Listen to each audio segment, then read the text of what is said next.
First paging our left and final passengers. Exit party 3, reserve party 2, Alina, Christina, and Sansu. What's going to do here is we have 20 reserve departments closing their boarding, and the ones will be closing very shortly.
How do you feel?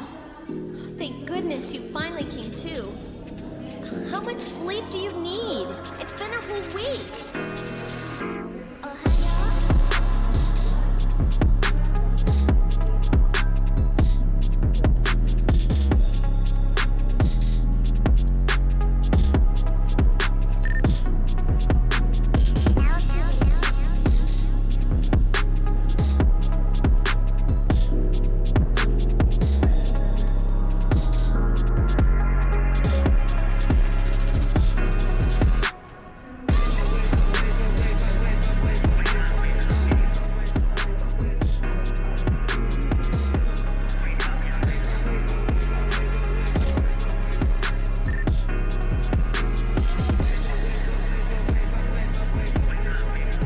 Hello, my name is Julius and welcome.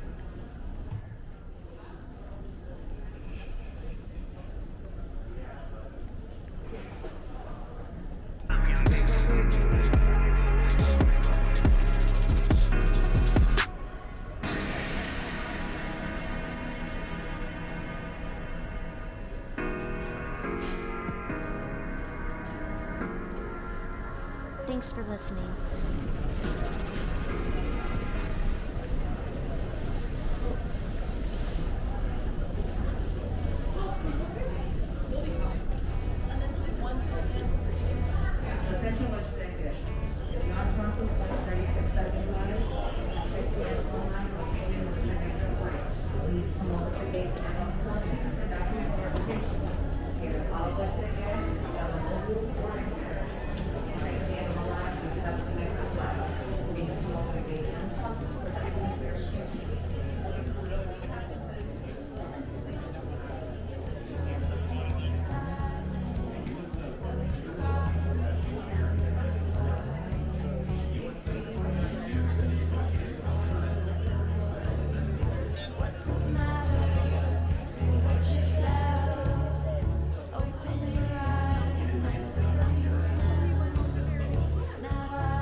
Ladies and gentlemen aboard Trump Force One, we'll be getting going here in just a moment. We're just getting some paperwork all settled up here with your pilots so that we can leave here in a very, very safe and immediate manner here.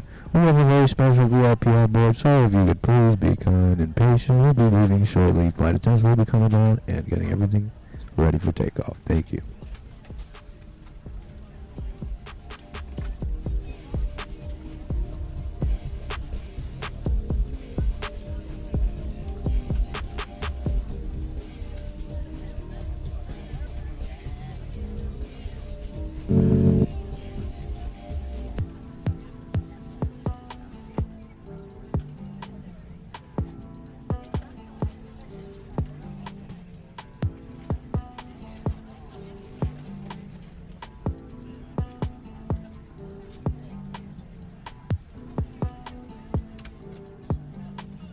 Excuse me.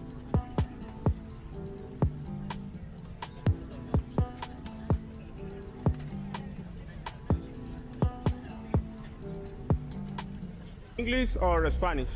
English. Whoever moves first is gay. Baby, you got something in your nose. Sniffing that K, did you feel the hole? Hope you find peace for yourself. New boyfriend ain't gon' fill the void. Do you even really like this track? Take away the drugs, would you feel the noise? More and more you try to run away. You fucking yourself, do you feel the toll? Amigo, habla español. El que se mueva es gay.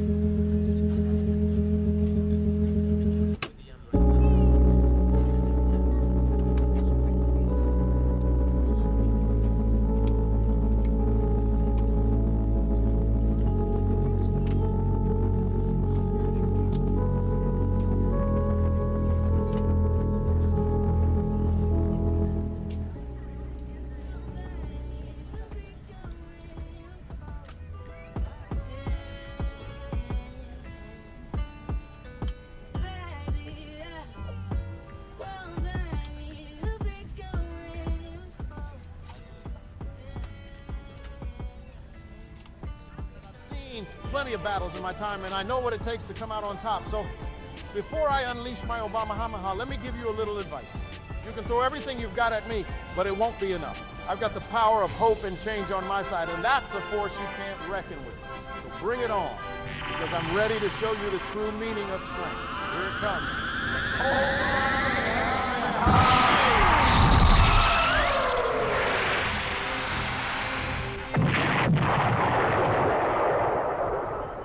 And you got me riled up. You got me started. After we finished filming, OJ said to me that he had a surprise for me, and I genuinely was surprised. Just did you do it? No, I didn't. I think it was his idea of a joke. Nope. And this is it.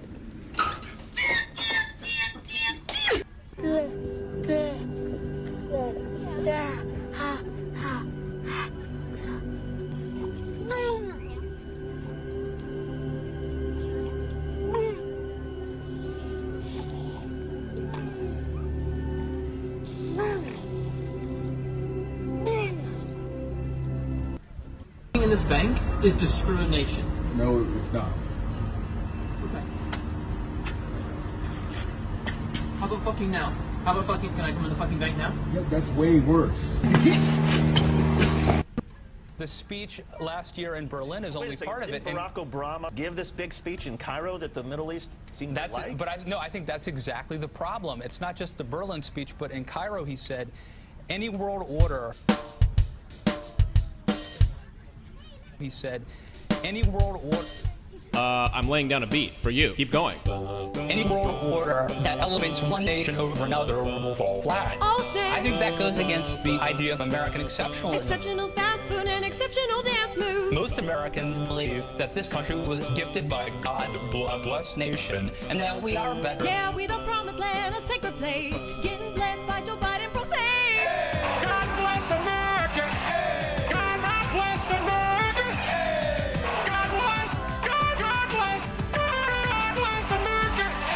Hey. Do you realize if you were to take that lettuce, dry it, and roll it, and smoke it? I know it tastes like goat shit. You smoke your lettuce. Believe me, I tried. You're gonna end up with similar problems than if you were smoking tobacco. I know for sure you should try it with tomato, burning salad in my throat. Steve Byer warning complacent Americans about the risks of smoking lettuce. You can warn me all you want, but you'll never stop my leafy green fetish. It's not the nicotine that kills. It's the smoke. The smoke. Cancers. It's the smoke. Heart disease. It's the smoke. Respiratory disease. It's the smoke. It's the inhalation. It's the smoke. The smoke. If they want to obtain their nicotine, it's okay. It's the smoke. The smoke.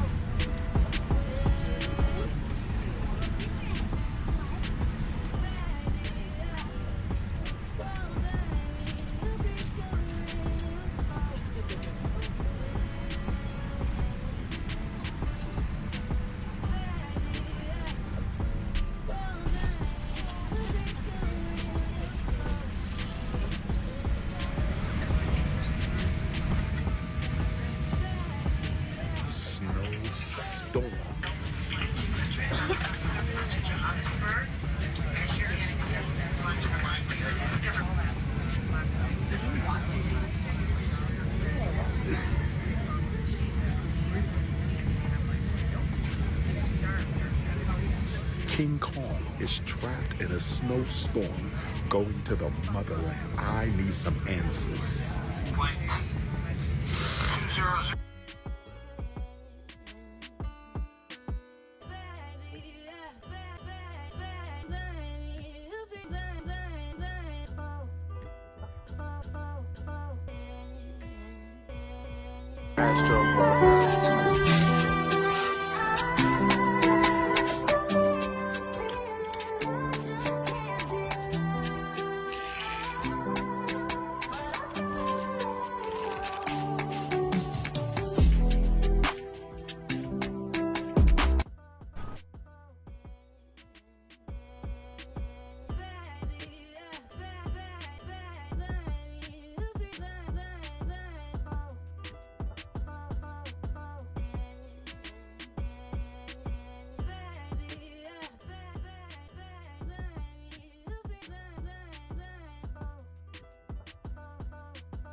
Flight attendants prepare for takeoff.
Oh man, there's some good looking ladies in here, man. This ought to cheer you up a little bit, Alex, you know? I can't help it, man. I still think about her. Yeah, I know it's hard to forget sometimes. Yeah, it's rough sometimes. Excuse me, Mr. O'Neill. There's a young lady over at the bar asking for you. Nobody knows I'm here.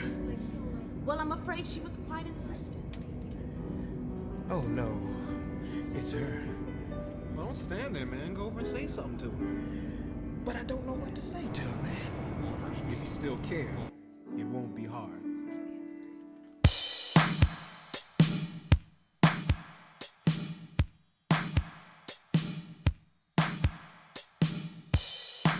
It's been a long time.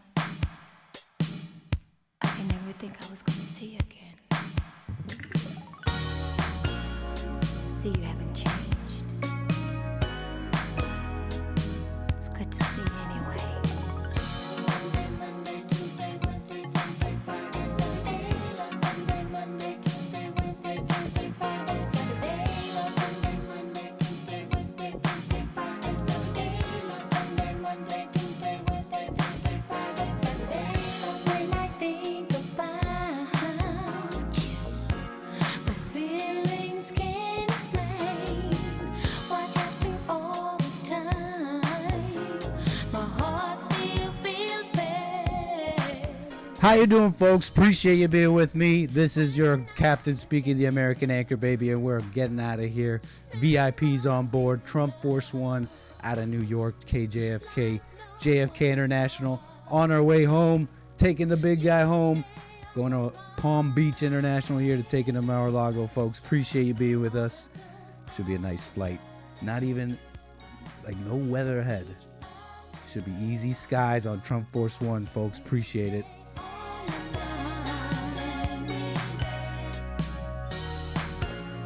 For always and forever, you will be my Saturday love. Sunday, Monday, Tuesday, Wednesday, Thursday, Friday, Saturday. Love Sunday, Monday, Tuesday, Wednesday, Thursday, Friday, Saturday. Love Sunday, Monday, Tuesday, Wednesday, Thursday, Saturday. Love Sunday, Monday, Tuesday, Wednesday, Thursday, Friday, Saturday. When I think about you, my feelings can't explain why after all this time, my heart still feels pain. When I look at you, memories of love, like no one before. You stay on my mind. Feeling so special. You know we talking Trump a little bit. We're going to get people's calls. If you want to call in, we'll be opening up the line 760-515-3855. Write it down. But when we open them up, we're taking calls. Get it off your chest. You know what's going on. But we also got fun stuff. A bunch of stuff I've been saving. So we can have some fun on this Friday. Let's get ourselves over there. Kick back and relax. Thank you so much for being with us today. Again, this is your captain speaking, the American Anchor Baby.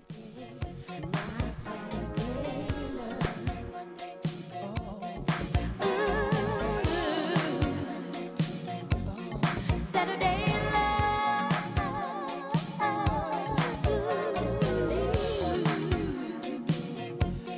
Saturday love. Monday, Tuesday, Wednesday, Thursday, Friday, Saturday. When I look at you. Getting the plane situated here, folks. Appreciate it. Your captain here. We're getting ourselves up to 39,000 feet. That'll be our cruising altitude all the way to Florida. You know we're flying Trump Force One. So it's luxury all the way. We got some first class super chatters. We will be welcoming them to the Ballers Lounge shortly. But what can I say, folks? The plane's looking amazing. We got amazing amount of fuel. We got amazing people on board. We're speeding up again up there. Thanks again, folks.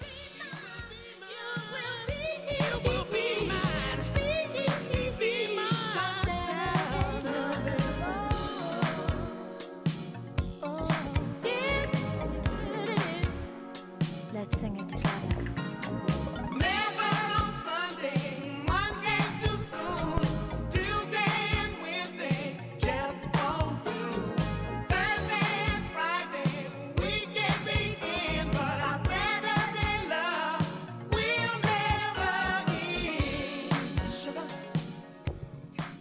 Absolutely amazing. Thank you, guys. So what's up, everybody? Welcome on board. Should be a nice Friday. About to get going here. Look, we got Trump on the mind, but we got fun stuff, too. What's up, Batman Loves Jesus? Modern Gentleman. Yvonne, what's up, cuz? We got ladies working tonight. How y'all doing? How the ladies been? I haven't been hard on the ladies. I haven't been uniforms have been, they've been nice. They've been pleated, but I haven't been asking for the flight attendants. Hey, cuz, what's up? What's up? We got the chat tard. Yes, Gunner. How you doing? Life by a thread. Already cooking. What's up, Reese's Vids? Welcome, everybody. Real hilarious life. David. Nicole, how you doing? Flat Earth Victory, Falconing, Kevin. They shall not be forgotten. Brennan, not a victim. Bobby Blanco as well.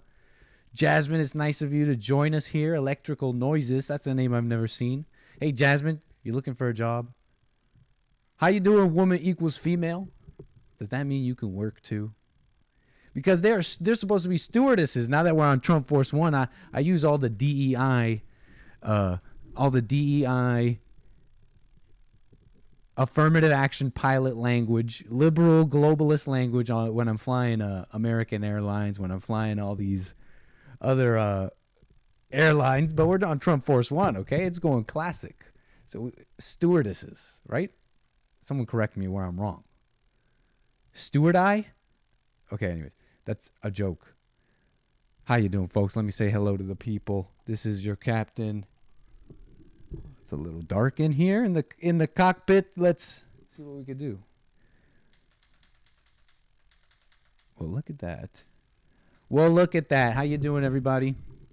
We're going to be welcoming the first class super chatters in a moment here for everyone who has supported the show and super chatting away over at buymeacoffee.com/anchorbaby here on YouTube, ranting and raving away over at Rumble, DLive.tv. Gorgonzola shall not be forgotten. Those top contributors will be added to the Ballers Lounge, and I believe it's getting cleaned up. I'm sure the flight attendants, the lovely, lovely flight attendants in the chat will let me know when the Ballers Lounge is cleaned up. And what can I say? It's just absolutely beautiful. We're in the cockpit right now, and we're still climbing. We're climbing away. We got we're not over speeding. See, your pilot. I've been doing some training.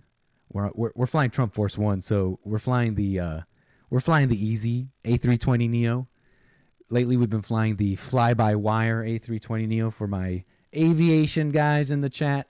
That's the super realistic version of this same plane, A320 Neo. This one's still pretty good. It's the stock Microsoft Flight Simulator one with my custom Trump Force One livery. And we're saying goodbye to Florida. Say goodbye to New York. What am I talking about? Say goodbye to, I think Sean's down that away. Sean should be down somewhere that away. Maybe somewhere that away. Maybe kind of like more that away. And we're wishing him well. Make sure you wave to Sean. Wish him well. Send him your energies so that he can collect them for the spirit bomb and he can defeat all his enemies. All right. Incredible stuff. Still climbing. We'll be opening up the airphones in a moment. We got the flaps up. Everything up. It's just incredible. It's just incredible. Oh, great. How you doing? Birdie Bound, Brian, and Carver are on board. We have air marshals, so everybody on your best behavior, please. Air marshals on board. Stand up. How you doing, stand up? Nice to see you. Did I say hello to Nicole? What's up? Point Fire. We cannot forget the guard in the north. Ron Blackwell. It's a name I've never seen. How you doing? Delighted to be here. Me too. Bobby Blanco. I got to say hi to y'all. I mean, we're having a good Friday here. Whew. Okay, I mean, we're going to get into the Trump stuff a little bit here. Just a little bit here. Because you know the news, you know what's going on. Rigged. Totally rigged. And some are with it. Okay, they're like, okay, down in energy. That's like, he doesn't have the same pep in his step. Maybe. You might be right. It's getting to him. They might be right about that too. I say less so, but you know he's a man, right? He's a man. And some of us are catching up on stuff as we go here. We were all there when Trump came around, and we realized and learned and grew. Some didn't. Some worshipped a man, and that is, I mean, the Bible tells you don't do that. Okay, you're not gonna get anywhere. You're not gonna grow. You're not gonna be like Steve Harvey one day, a success of a man, and a master at winning friends and influencing people.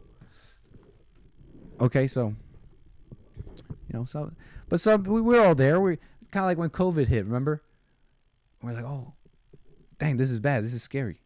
Oh, wait a second, and we learned kind of as we went. But anyways, this is rambling, and we're not here to just ramble in excuse many things. I know people have criticisms, and some of them quite fair. But I'm wondering, for some people, there's the ones criticizing fairly and having a great conversation. We need that. But for some, I wonder, didn't you know what it was? Didn't you know what it was? We're going to get into all that, folks. I got some thoughts about it.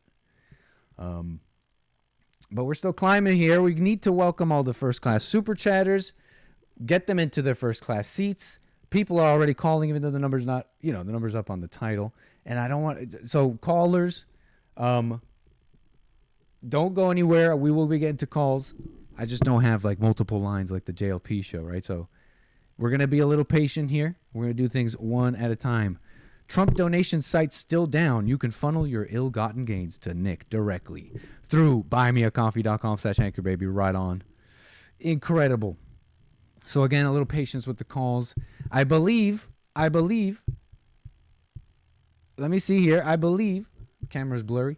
What a mess. I believe the Ballers Lounge is open. And so, let us not dilly. Let us not dally. Are the fellas in first class drizzling? Are they on their song? No, wait. Let's not slander them. We're just messing around, okay? We haven't even gotten the people into the first class yet, and we're making fun of them. We need to be grateful of the first class super chatters. And please, make your way to the Ballers Lounge. It is now open. Plenty of leg room. Bottomless drinkies and snackies. Make your way. Let's start naming them. Whoa. Naming the super chatters. You freaking weirdos. Okay. We're messing around. I'm trying to pull up the super chats. Hold on. We got Patriot Girl. Thank you so much. With a super chat there, says, let's show some love for President Trump. Let's sit back and show love on the flight to Florida. Welcome aboard, everyone. Hey, Captain Nick, my bro. Thank you, Patriot Girl. I do appreciate that. Manna, thank you so much. Appreciate the support. Birdie Bound Brian says, as long as the Lord is willing and the creek don't rise, you gon' be my nicka. Let the white kids say nicka. Delighted to be here. Appreciate it. Please make your way to the Ballers Lounge and sit amongst the ballers. Yes, there's equality amongst the ballers.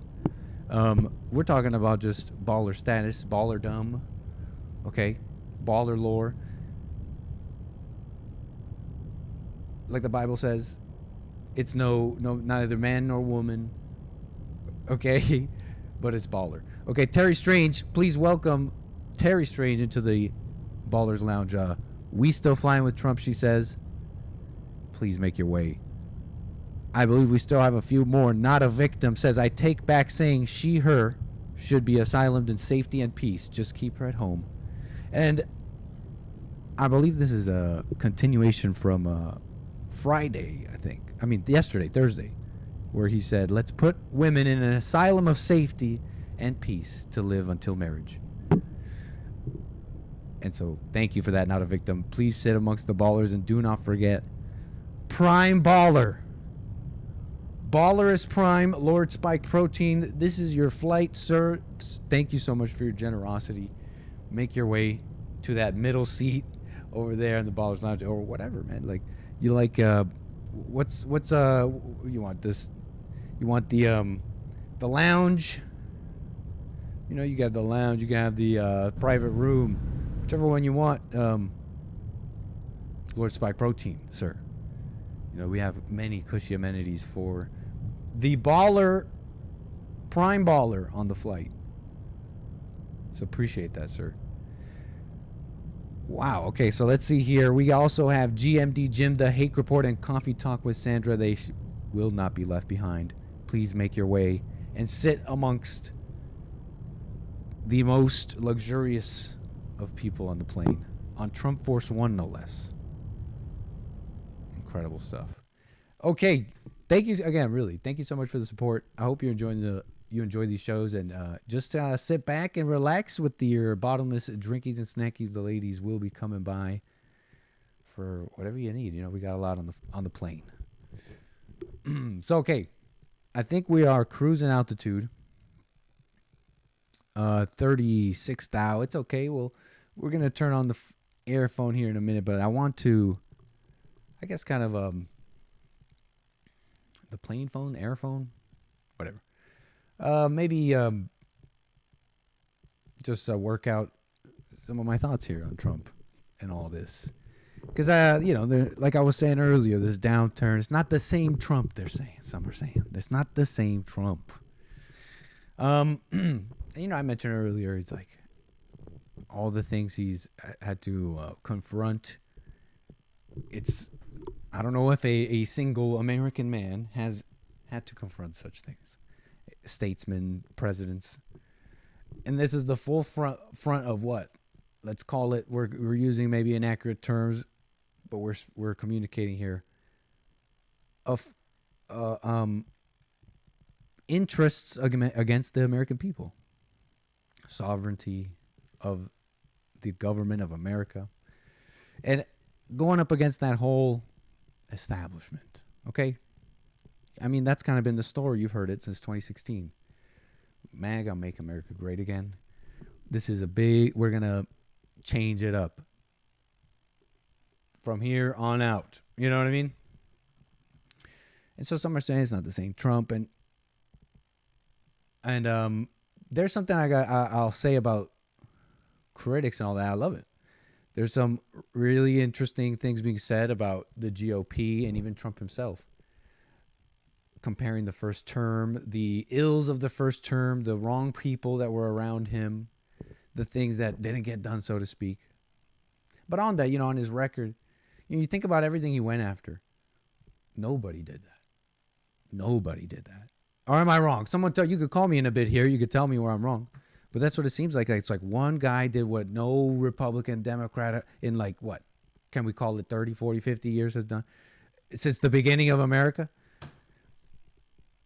You think about all that, it's an honest slog, okay? You could call it a cope. You could call it a cope, maybe. It's an honest slog, okay? He did know what no one else had the guts to do. Keep pushing ahead. The more a broken system tells you can't. The guy's an absolute example. Like an absolute example. But yeah, it's all a disaster, okay? It is all a disaster. Like everything kind of talked about, the border, the out of control DOJ, you know, I'm talking about censorship and the usage of institutions against targeted people, whites, Christians, patriots, whatever. People who just are decent at this point. And many things, right? It's a disaster in a sense, but I personally, I'd say you're a little shallow if you don't say the whole story, or it's a man who attempted these things and the whole brunt of the American government, his own party went after him. You know the story.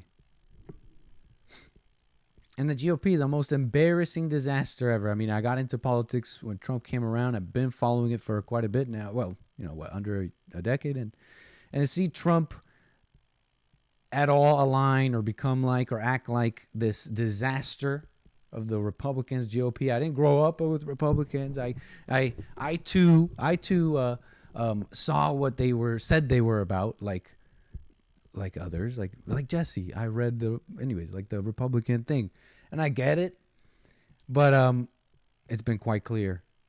Why would I ever vote for a Republican?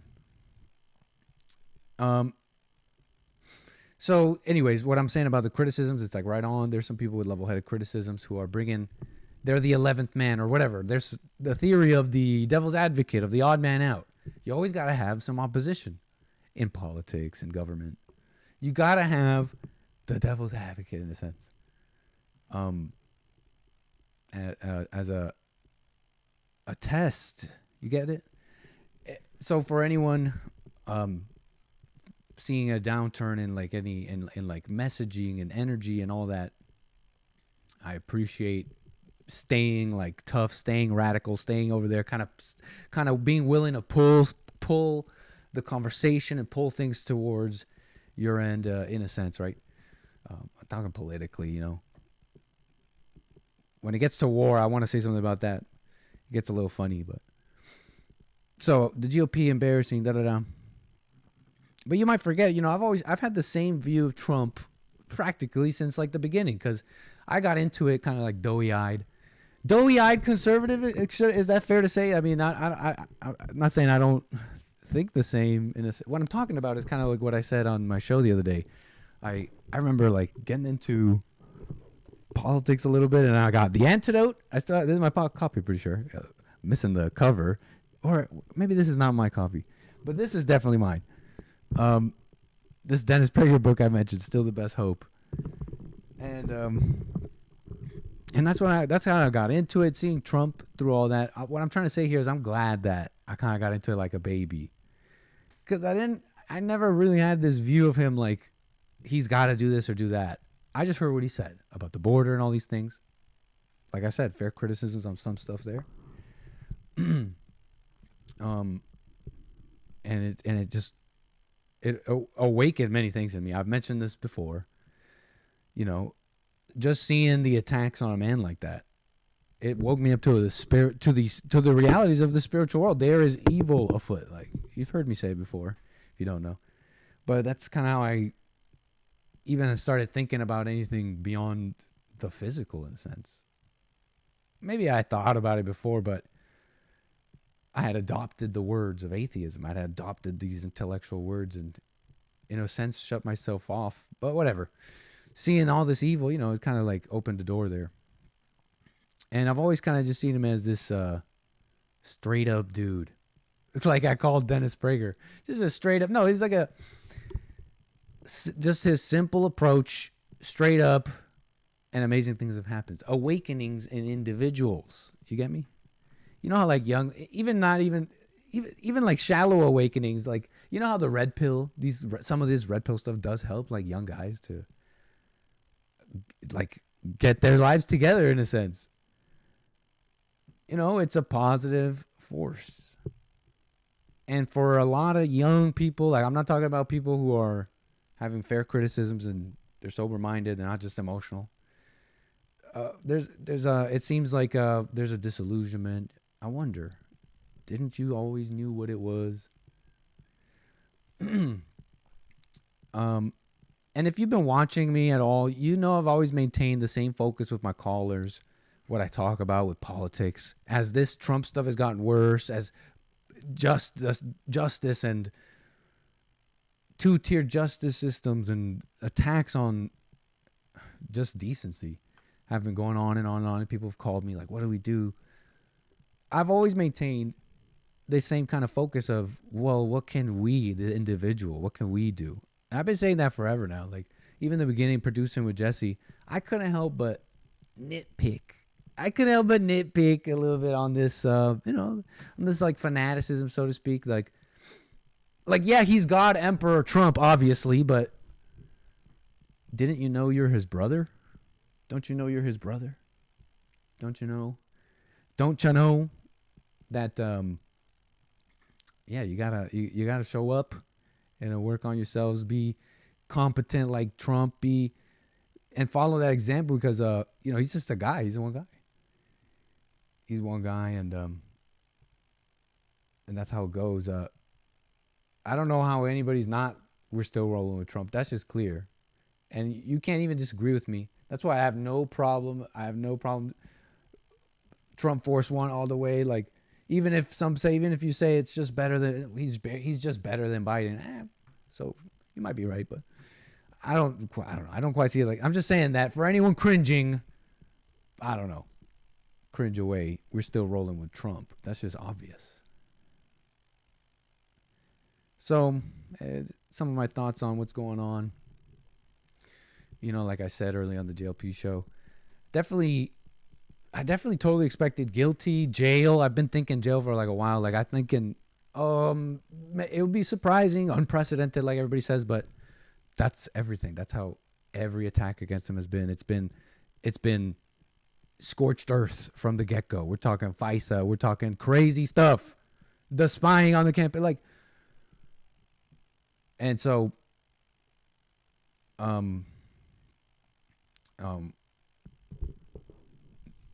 it's been crazy stuff. Oh, so I was thinking, I honestly did think like, they're going for jail. Like I'm thinking that's clearly what they're going for. Would it happen and all that? Now the day of, I'm thinking, okay, actually play by play here. I'm thinking he's getting out. They're saying, I think they might tell, no, I think they're coming with the decision early. What some people said, I heard, I'm so gullible. I heard some pundits say it's an early decision. It might be, and friggin', I'm like, well, it might be. Boom, 34 counts, guilty felonies. What a friggin' mess. So, but yeah, I just wondered. I just had to nitpick a little bit, you know. Didn't you know what it was? I've always appreciated Hake's take on that too. Like, he's always been a like New York liberal and all that. So, you know, so I guess, anyways, you hopefully follow me and some of my thoughts here. I do appreciate the criticisms. What I mean by that is like I just appreciate people keeping it real. I just respect that, right? Even better, just better than Biden, they say. So I know you guys know Nick J. Fuentes. He's been back on Twitter. Fascinating Twitter. Definitely got to say, you know, he's been pretty vocal. I think he's one of the, in my opinion, most like well spoken in his like criticisms of Trump. And some I don't like. I guess I don't quite understand, but which ones interested me? I'm just kind of roll through. I'm just gonna roll around Twitter here a bit, get my thoughts out, and just kind of hash this out, talk about it here. The air phone is on, however, 760-515-3855. If you want to jump on the air, talk to the anchor baby. Let's welcome a couple more ballers here, though. Modern Gentleman and Carver, please make your way to the Ballers Lounge right now. Grab them, throw them out into the cold, tie them up, throw them up. Flight attendants, you are authorized to use right before lethal force to place these ballers into their respective seats. So we need to welcome. Hold up here. Wait. I got to check the itinerary here. I got to check the guest list here because clearly, hold on here. Maybe some of these have already been welcomed. They'll be welcomed again, if so. But Carver says, I support nitpick becoming the new catchphrase. I kind of like it, although it pains me. I do like it. It's cute. It pains me to nitpick, though. It hurts. I preface everything I'm saying while I'm nitpicking. It's like, it hurts because it's, you know, nitpicking can be pretty lame. You could be pretty gay with the nitpicking if you're just trying to, like, I'm just making a point because I have a show and I need to say something different. I'm just different. I'm just trying to be brand new. You know what I mean? I don't know if so that's why it pains me, but I'm loving the nitpicking. I like that you guys like it. Modern Gentleman, please make your way. He says, wheel over, Terry. I'm coming up. LOL. Air Marshal Birdie Bound Bryant in the Ballers Lounge already. But with a further super chat says, the lounge is looking snazzy and classy. First classy, that is. Thank you, sir. I'm glad you're enjoying it. Snazzy rooms. I mean, people were saying they wanted some more leg room, some more privacy. So we got the people what they needed, what they wanted. That's how it goes. Okay, I think more ballers. Hold up. Baller alert. You guys rock. Thank you so much for the support. Santino, make your way right now. Right now, sir. What does his super chat say? Not a victim, says one as well. We're getting through these, folks. Modern Gentleman says all he's got to do is appeal it on up to the Supreme Court. They'll toss it. Let's go. Let's go. I keep hearing stuff about this. Now you know why they were going after the Supreme Court so hard. We'll see. We'll see what happens. Wait and see attitude. Santino says, let me take my seat in the Ballers Lounge. Please, sir, make your way. And Not a Victim says, not to be a dump, but a New York appeal court is 5 black women. That is just absolutely true. And I can't tell you for certain that these are the women that will no, I don't want to register now. New York Law Journal. I just want your content for free. Can't you understand? We're in the modern age. I'm sorry. I'm just frustrated. Donald Trump. Look, Newsweek is reporting on this. Donald Trump could face, and I'm muting my line. Apologies, people trying to call me. Donald Trump could face all black appeals court in Manhattan. We're not the only ones thinking this. Newsweek reporting on this. He knits, he picks. Right on. So where was I? I mean, I was picking around here on Twitter, Fuentes on his criticisms, so we can get a kind of taste of what I think were some. I don't know, like, you know, because, you know, me, it's like, what are you going to say bad about Trump? Nothing, obviously. So, so a well-spoken, kind of sober-minded person is rare. A critic of Trump? That's impossible. You know that. But where was I? Just messing around here, taking our time. But again, 760-515-3855. There were 2 callers who I missed because I had the lines muted. But where were we?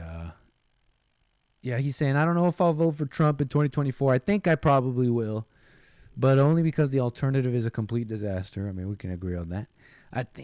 It's sad that Trump has become another lesser of 2 evils Republican in 2016. I was actually excited to vote for Trump, is what he says. But, you know, like, not to nitpick Nick Fuentes. I respect the guy. But like, not to nitpick, except now I'm kind of loving it.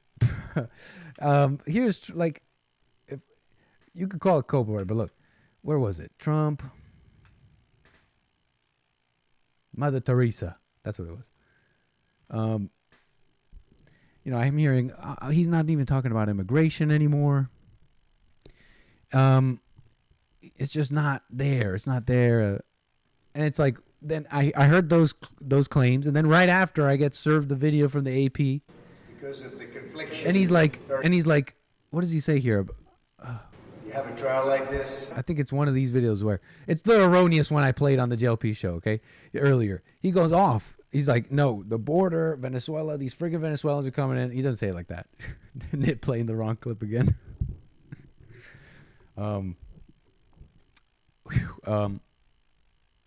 But what I'm nitpicking on is you know, it's still the same deal. We're still on the same page. It's still the same words. If we're gonna be, you know, if I get to at least check some boxes here, it's the same plan. Project 2025. It's got Maze scared. Okay, I'm laughing because maybe I'm not so doughy-eyed anymore, and I understand that what Trump is up against, this entrenched interest, and how its tendrils, Nikki Haley, they're all coming out of the woodwork. I get it, okay? It's not as simple as Trump is going to save America now. But where was I on my ramble here? You know, it's still the same deal, right? It's still the same deal. Maybe you don't trust it. But you know, it's still the same. It's still the same plan here. Still the same game plan. Okay. But where was he? He was saying something about Haley and all that. Where was it? That was interesting. It was. Where was it? Bada bing. As of yesterday, Miriam Adelson is planning on contributing over $100 million to a super PAC for Trump. Billionaire Zionist Bill Ackman announced he will be flipping from Democrat to Republican to vote for Trump.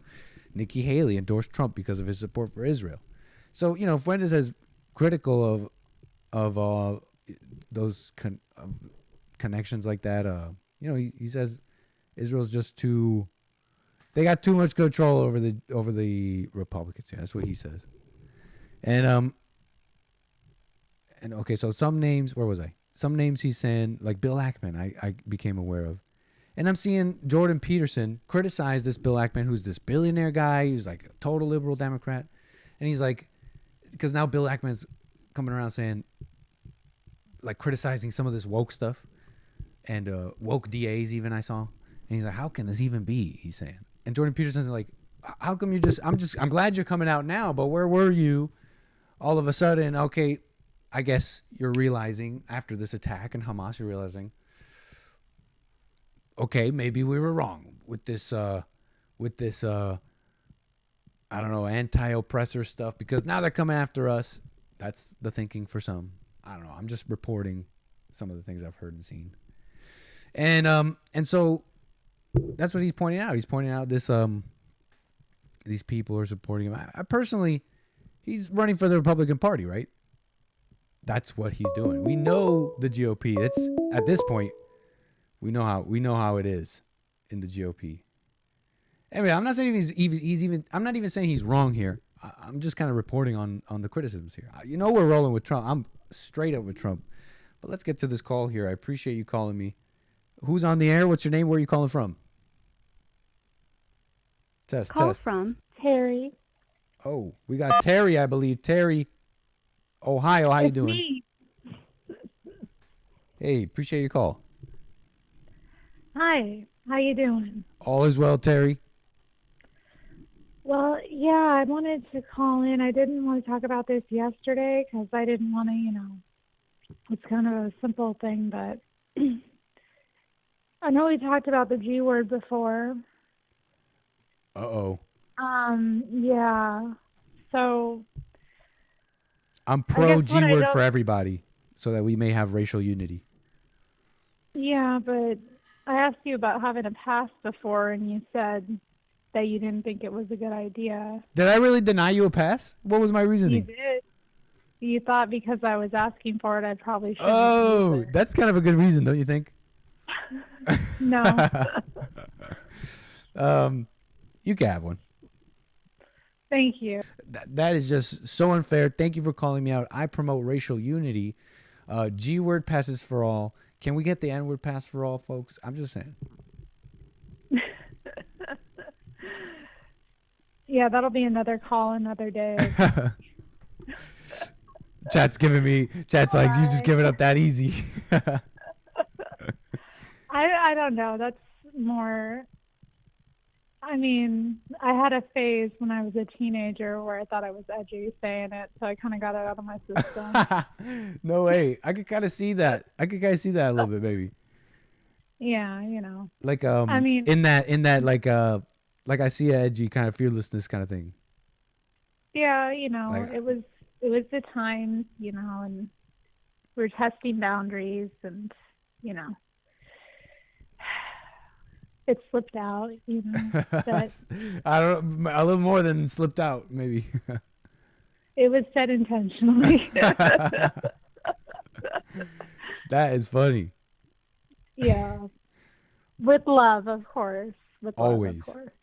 Always. With laughter. Never, yeah, with lots of laughter. All right, on Terry. Well, I had no idea that you have been denied for that long. I mean, it may have made sense then, but you know what makes sense now?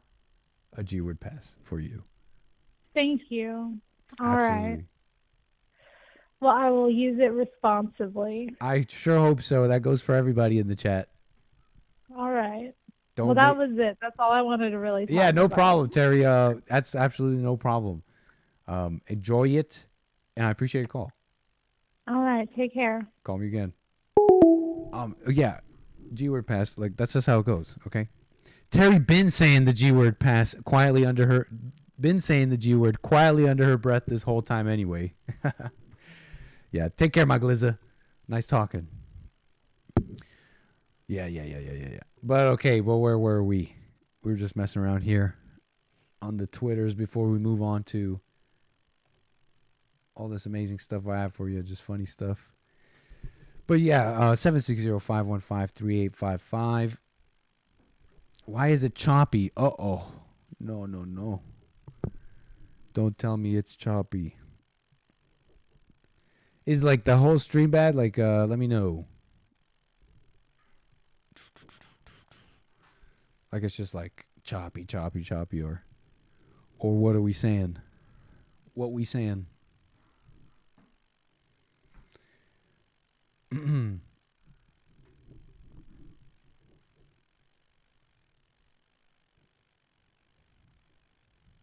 What are we saying? Seems fine. Okay. We're just going to keep rocking and rolling. What else can I say about this? I mean,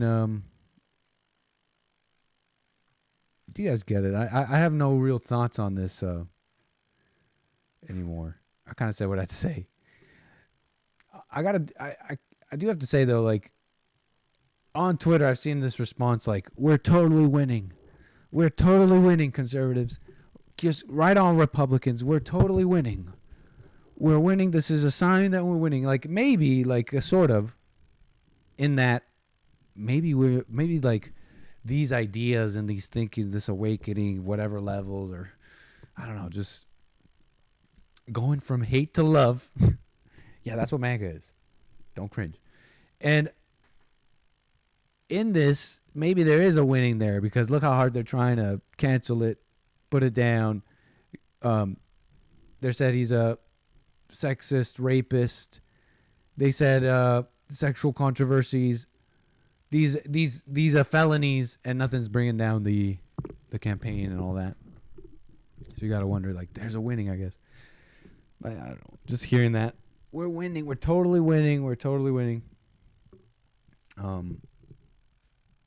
Like, Trump is winning. Like, Trump is fighting. And what are you doing? You, at home. What are you doing? Can you even bench? I'm just messing around. And we still flying with Trump. Okay, I think that's it on this. Yeah. But you're welcome to call in, of course. I would like to say something else here. Since I got the juices flowing, you know, I had Donny Armor call me yesterday, last call. I didn't get quite a chance to respond. He was quite happy that Denmark is deporting immigrants and not letting them in. And he's like, heck yeah, this is a white pill. It's a sign that white people could still wake up, kick people out, da-da-da. And I didn't, I don't necessarily disagree. I don't disagree with his support. I understand it. I don't know the details. But if you know anything about what's been going on with the immigration stuff in the West, replacement, that's wild. Then hearing something that would be like impossible to say in so many of these countries, you know, you got to think it's an interesting sign. But can I say, like, with Trump and everything happening, these wars breaking out, I wanted to say something about all this nationalism stuff. How do I put it? You know, because like I said earlier, I came into this like a doughy-eyed little anchor baby. And I still am like nationalist, so to speak. Like, I'm just kind of seeing things in a deeper way, not just words. And this is what I mean. All this nationalism stuff, it's like, you know, for when I see, I'll be like memeing online, for example. And it's like, like Terry was saying, you know, I'll see these memes and they're like edgy about immigrants and who belongs where, Ausländer house. And, you know, here's what I'm trying to say. It's like, it's all fun and games, right? It's all kind of fun and games on memeing and all that. And it speaks to like, hey, we're going to be speaking freely. You can't tell us what not to say. And I'm there and I get it. But there's something wrong here. Here's what I mean. Like, that no one's kind of talking about. Like, it's all memes and all that. But war is really not something that we know what it's like. And these are signs when I'm seeing the people marching, I'm seeing the white people wake up and march, and I don't see what the media says and all that. I don't see what some of these evil-hearted callers on the network who they see racism, they see evil, right? So look, I'm not being ignorant about like certain things these days. With immigration and all that. You've been watching my show, you know, I've been clear about that. But when I see all of the people waking up and they're like marching and we're gonna kick people out and all that, which is not a bad thing. The kicking people out itself is not a bad thing. What I'm talking about here is I don't necessarily see this is just purely good. It's just absolutely good. It's just amazing. These are just the most purest of people, of men who just are gonna do just great things. Vast majority of men aren't.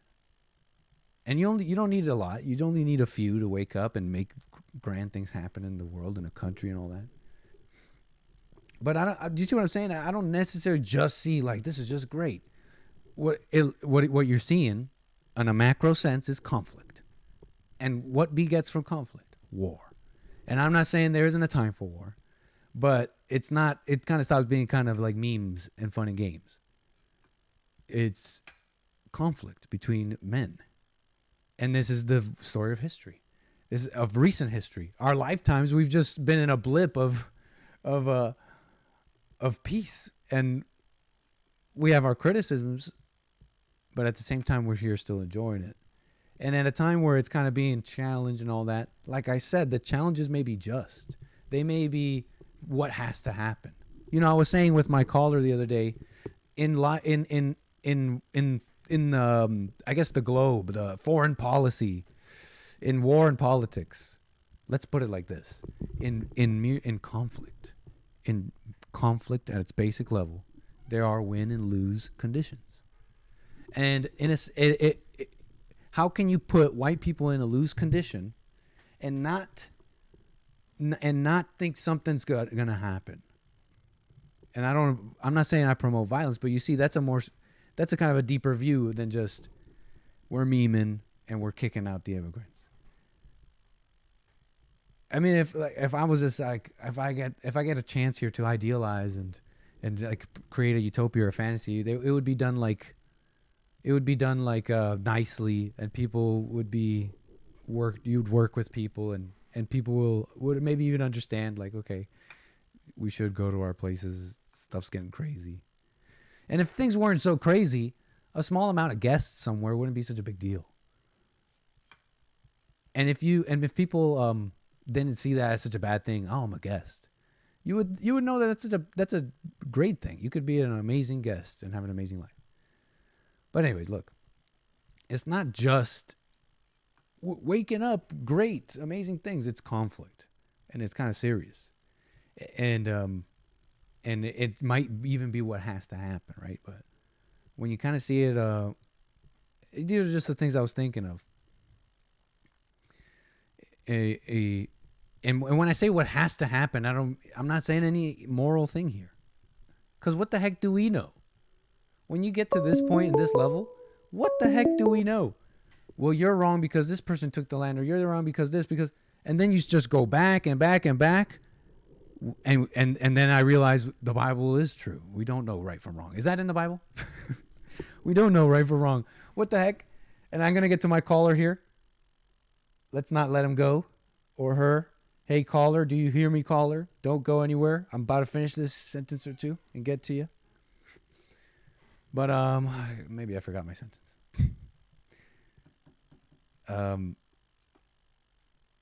Something that was in the Bible.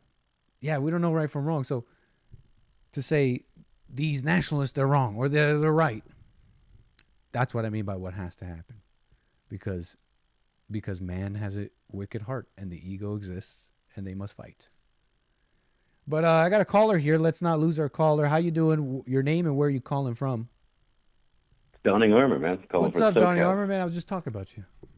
Yeah, no, that's why I called in. I figured we could finish the conversation. You sounded like you had something to say before you had to take off. Yeah, no, thank you, sir. I hope you heard some of what I was just saying. I pretty much just put it out there. Oh. Well, you were on hold there for a second, but let me just kind of like say what I was saying here in a condensed way. That you know, that I essentially understand the plight of, you know, you were mentioning Denmark and the plight of white people around the world. They're essentially in a lose condition, so to speak, and it's a lose condition that was maybe placed on them, but also imposed on themselves internally. But no matter what you think of it, it exists, and there's gonna be a reaction. You know what I'm saying? So when I see the marching and I see the so-called white people waking up, I'm not saying that it's not that.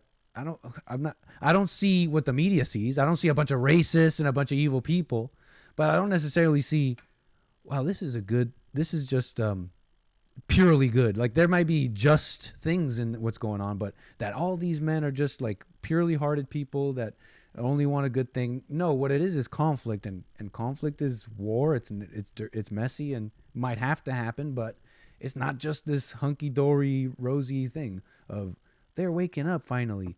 No, it's just a return to something that man has been doing since the beginning, fighting. So, anyways, that was kind of my spiel a bit. What do you think about it? Yeah. Well, I'd like to say that, first of all, I want to see a resurgence of racism amongst white people. We need to bring racism back. I don't disagree necessarily. Well, racism is a good, healthy, normal thing to be. Everybody else is racist except for white people because it's been weaponized against white people specifically. But noticing... have you heard Mark's calls on the network? Mark? No, Mark from California. We love Mark. When I think of when I hear you say we need to bring racism back to white people, I think of Mark a little bit, you know? And I don't necessarily see him as racist in the way the world says. I just see him as like someone who and you can have your criticisms or however he's coming off and all that. But he's doesn't like what's happening to white people, and he's straight up about it. And you get me. Yeah, good for him. That's we need more like him, right? Well, you got to hear the call first. But anyway, yeah, I'm following you. Go ahead. We live in a society which has put racism at like the upper echelon of bad things to be. Like, there's people that despise racists more than they despise murderers. Like, if you're a murderer, oh, well, why'd you murder him? You know, yada, yada. If you're a racist, oh, my God, get away. He's toxic. He's evil. He's a monster. No, this is ridiculous. Racism is completely normal. And it's been stripped, hollowed out. Any sense of identity that white people had, any pride in themselves, has been stripped away. And I'd say methodically stripped away. I mean, no other group of people that I can think of would be self-loathing. I don't know any examples of people hating themselves to the extent that they actually try to change their own race. Maybe Michael Jackson, but that's the only person. Michael Jackson had vitiligo. Yeah. Okay. But okay, you know, on that, are you able to see the stream at all? No, not at the moment. I could. Okay, I'm going to describe a graph for you. You may have even seen it, but I've seen this kind of shared around, and it's about a little bit about what you're talking about, like how the different races view themselves and other races, and whites are like the only ones who like view themselves negatively. They're the only ones who you could tell them you don't have a culture, you don't have anything. You're just Wonder Bread, and you could be flavored. You know what I'm saying? Like, they'll say that with a smile. Anyways, there's this graph here shared by Way of the World. It's using American National Election Studies data apparently, and I've seen this go around, and it shows white respondents, and it shows like the graph basically shows how they feel about all the other races, and they feel And then it shows the black respondents, Hispanics, and Asians. As you probably know, the blacks, the Hispanics, and Asians all view their own race way higher than the other ones. And then they have various levels for the other ones. But the whites in this graph, they have pretty much an even view of all of them. Pretty much. There's just like a tiny, tiny aberration between the dots here, if you could see the graph, but I'm describing it. But they're basically in a line. They're basically an alignment, and whites, their own view of themselves is just slightly higher. Okay. This whole spiel I'm saying is because I'm saying this because, as a little bit of a devil's advocate, I like that about white people. I think that's a unique and special thing about them. They've shown, and I know that it's been subverted and it's been used against them. Their kindness and their what am I trying to say? Their egalitarian view, I guess, of others. But you got to understand that they should have now turned like the other races. They just got to stop being so weak. Yeah, would you say that, because I'm looking at the graph that you have up right now. Yeah. Would you say if you were to look at that, it's obvious that one is not like the others, right? Now, looking at it from here, would you say that is the product of natural circumstances, be it natural selection or whatever, or would you say that that's been systematically and intentionally done to a certain race of people? You know, to be honest, I don't know. My assumption. Sorry, I was turning on the fan and it was a little hard. What were you saying there? No, that's looking at that graph that you have. Do you think that there's foul play, or do you think that that's just kind of how nature worked itself out? That's actually a really good question. I may have a shallow understanding, really. Off the top, really, is what I'm thinking of here, and off the top, I'm thinking it's kind of like their Christian upbringing. But really, that I might just be making up stuff here. I just don't know, man. Do you think it's foul play? Maybe, like they were socialized to be this way. Absolutely, without a doubt. And what makes you say that? Every white person goes through the indoctrination process. This begins at extremely young ages. You've probably reported on the books. I mean, they're a dime a dozen. White people, your baby's racist. Why white children are racist. So on and so forth. Right? It starts before they even learn to speak. They're told that they carry these sins of their race. And it's all nonsense. It's all just anti-whiteism through and through. But that's how everyone is raised, right? They first of all, they'll tell us that white people don't exist. But every time that they're looking for a bad guy in any narrative, they magically white people exist all of a sudden. So you say, what does white even mean? What does that even mean? Well, you know exactly what it means when you call somebody a racist or a Nazi. You're talking to them, aren't you? You know what I mean? So they deny our existence. And whilst at the same time, they, bash us over the head with these anti-white sentiments. So it's like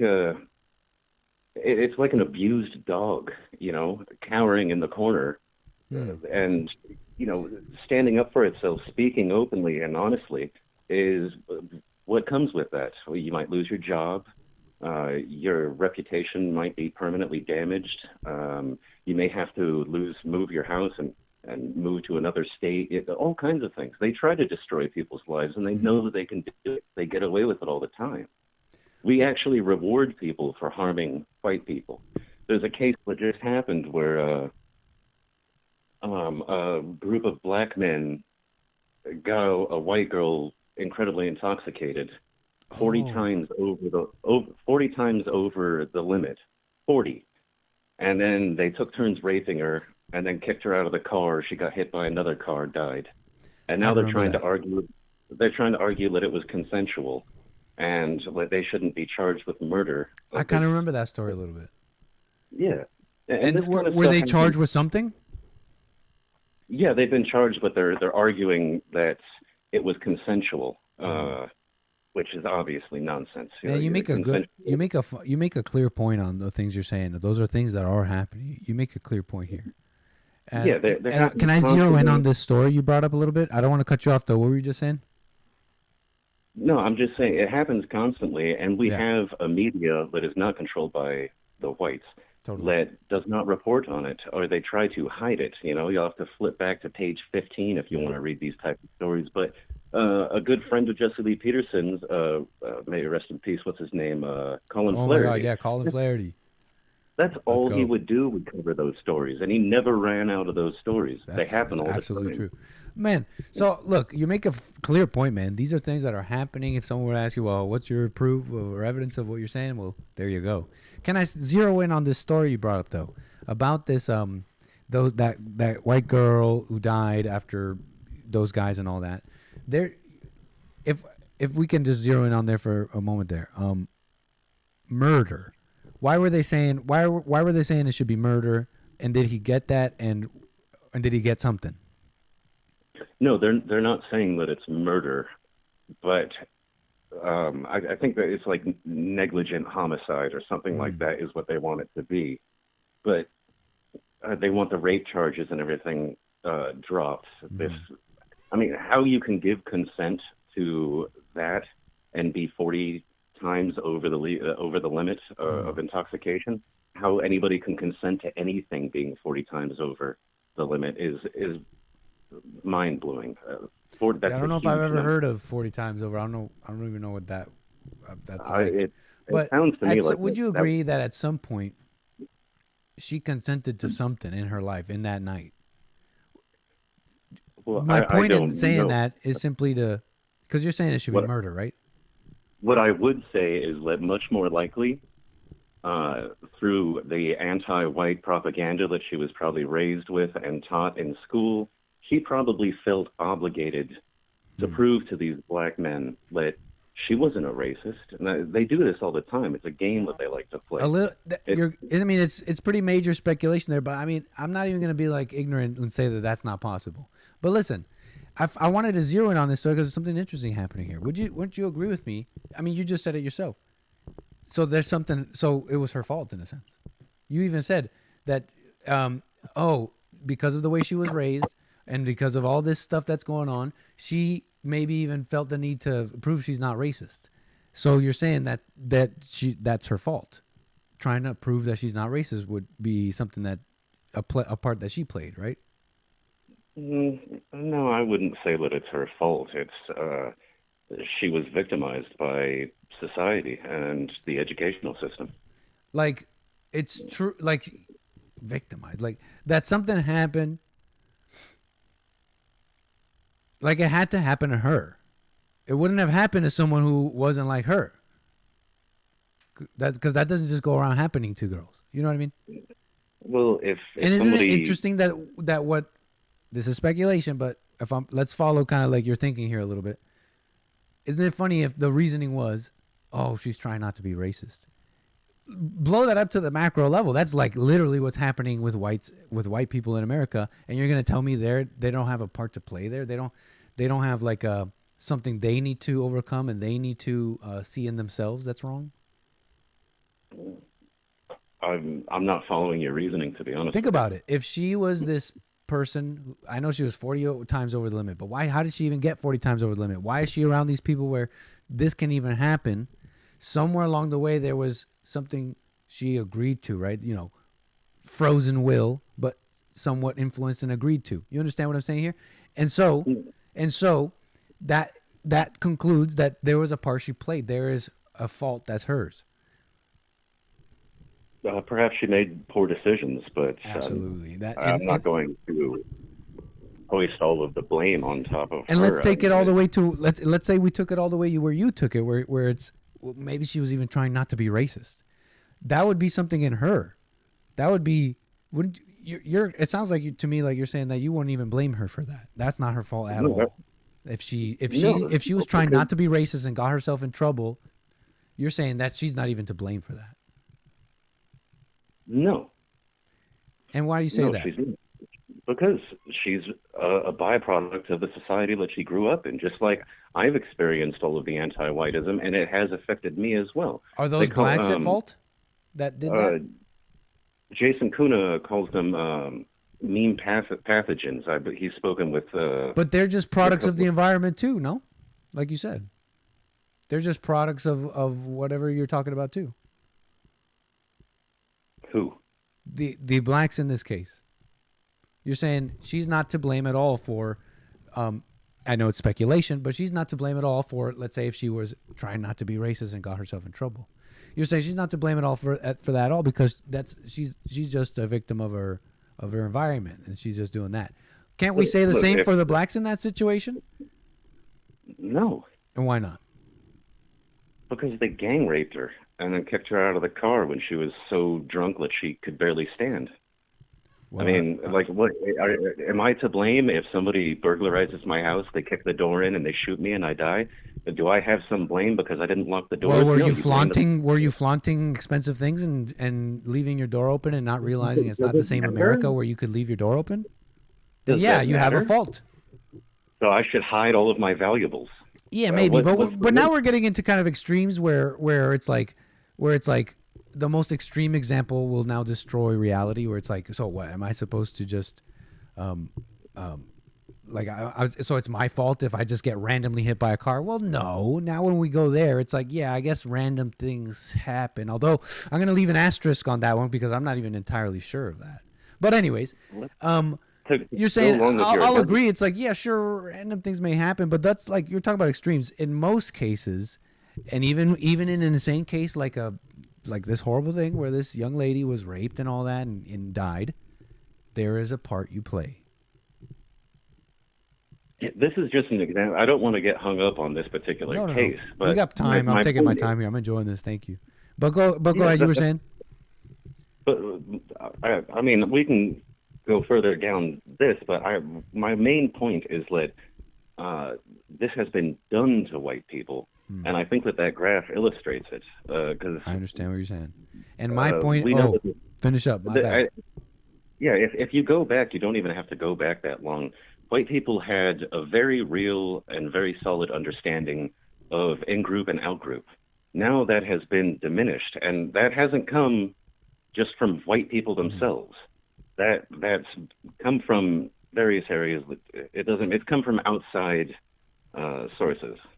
I think a large portion. I honestly can't even disagree. And if I could crystallize the point I was making, it's simply just this: the example of that crime you mentioned for me is almost like a microcosm of what's going on a grander scale. And it's there's these out of control crimes. They're doing rapes for Christ's sake, all that. I get it, but the reason it continues, why it's getting worse, and why it will continue, is because of this microcosm that was demonstrated for us. You're saying that she has no blame. She has no blame, and you extend that no blame to all white people in what you're saying here. You're saying what you're saying. You understand, and I get what you're saying. It's been done to them, but where is the self-correction? You know, these are the amazing white people that I heard of, right? That they made the Western world and all that. Where is the self-correction? And that's kind of the point that I was making. So not even disagreeing with you, but you know, that's kind of what I'm on. I've always kind of had that kind of focus. I appreciate what you bring up, though, man. That's for sure. Yeah. Well, I look into it too. It's definitely always interesting. Yeah, not to belabor that point. I'll move on to it. Just go really ahead. Quick. You mentioned that we don't know the evils and the terrible nature of war. I understand what you're saying. Like I don't. And that's why I say that white people need to start shaking off what's been done to them and bring back some, if you want to call it racism, call it racism. Yeah. Fine, whatever. No, I think I understand you. You've made yourself clear in this call. That will prevent war, right? Because right now, white people are already in war. I mean, there's horrific crimes committed against white people all the time across the Western world. Beheadings, rapings, grooming gang, all these types of different things that we hear about every single day. And so they're already in, the thick of it. So if the faster that we start recognizing ourselves as the in-group and a distinct group of people that have just as much right to exist on this planet as everybody else, the quicker we can get rid of these outsiders, Ausländer aus, and send them back to where they belong. Otherwise, it's going to worsen. And I agree with you. War, if you can, it's best to be avoided. Yeah. And I think that the only way to avoid it at this point is mass deportations. If we can't achieve that, it's just going. And white people, as they become more and more of a minority in their own homelands, the aggressive the treatment's going to get worse, right? Those other people on the graph that have strong in-group preference aren't going to be sympathetic to the minority whites. They're going to become more and more assertive, more and more domineering, and more violent. So I definitely expect to see this thing getting worse before it gets better. I understand what you're saying, Donny Armor. I just, you know me. I'm gonna stay nitpicking on the love. It's whether it's the white nationalists, the left, the right. I gotta point out that the awakening has to be of the heart. But hey, man, I always appreciate talking to you, sir. Call me again. Yeah, have a good one. 760-515-3855. Hope you're enjoying the flight.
Hey, caller.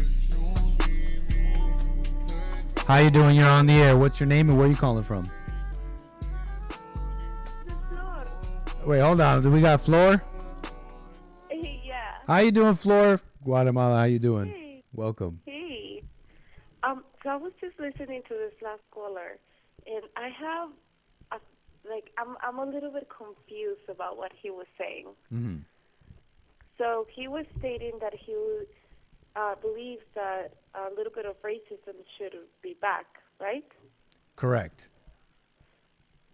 But He's saying he'd like to also see stating- some of that racism come back in whites or whatever.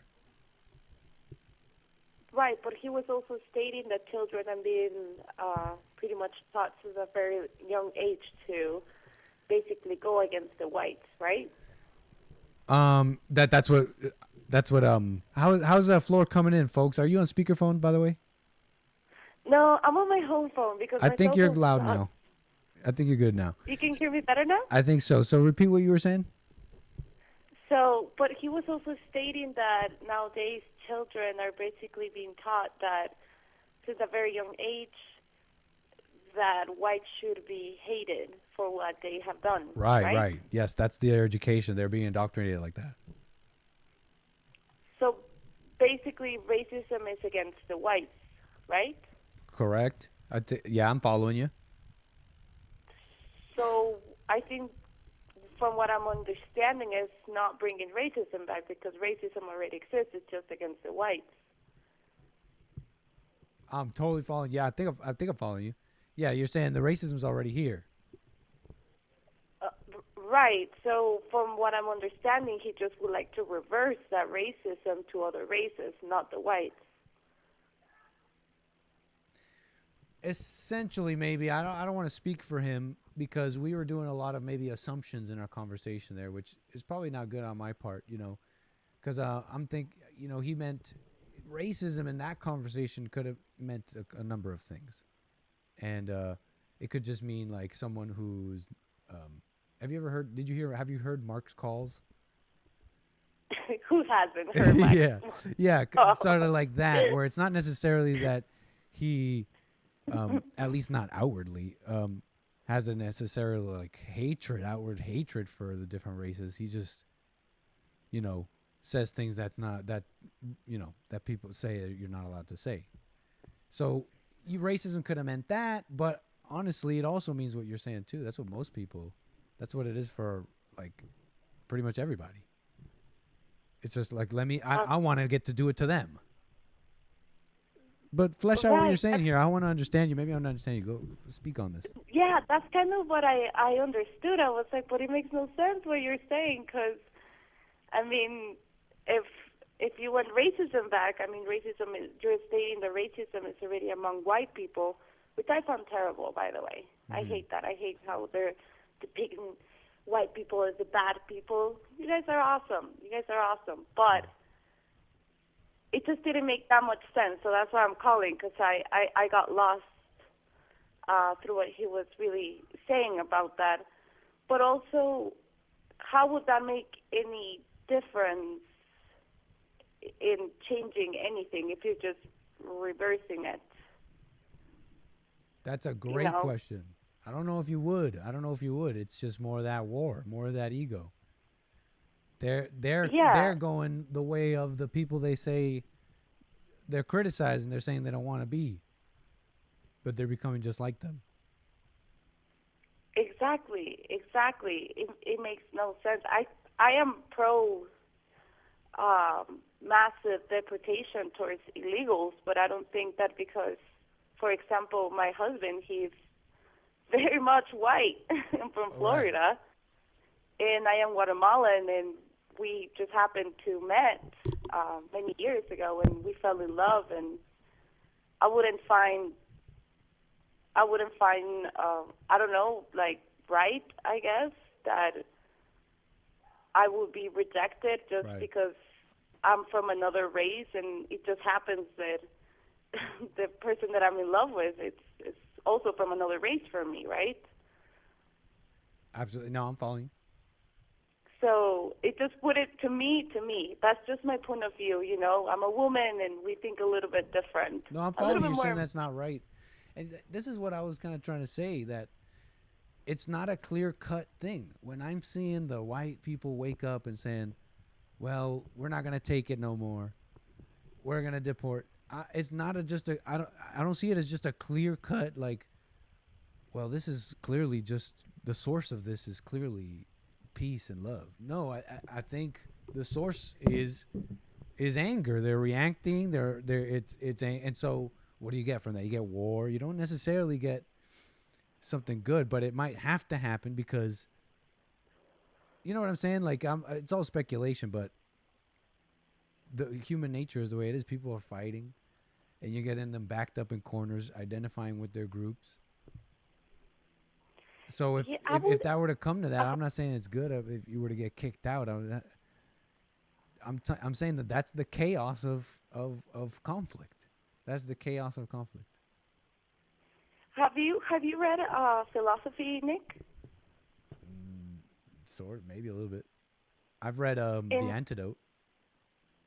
Okay, so in philosophy, there are many books of philosophy, but there is this philosophy of a romantic idea. I'm about to give you a romantic idea, okay?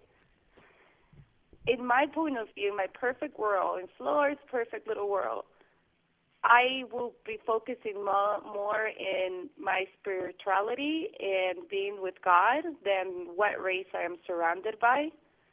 And in my world, in my romantic idea, nobody will care about races, but they will care about more on their values and morals, right? I wouldn't divide people by races. I will divide them by their values, morals, and their belief in God. Totally. But that would be more like an emotional idea. Yeah, I right? get you. I totally follow what a romantic idea is. Yeah.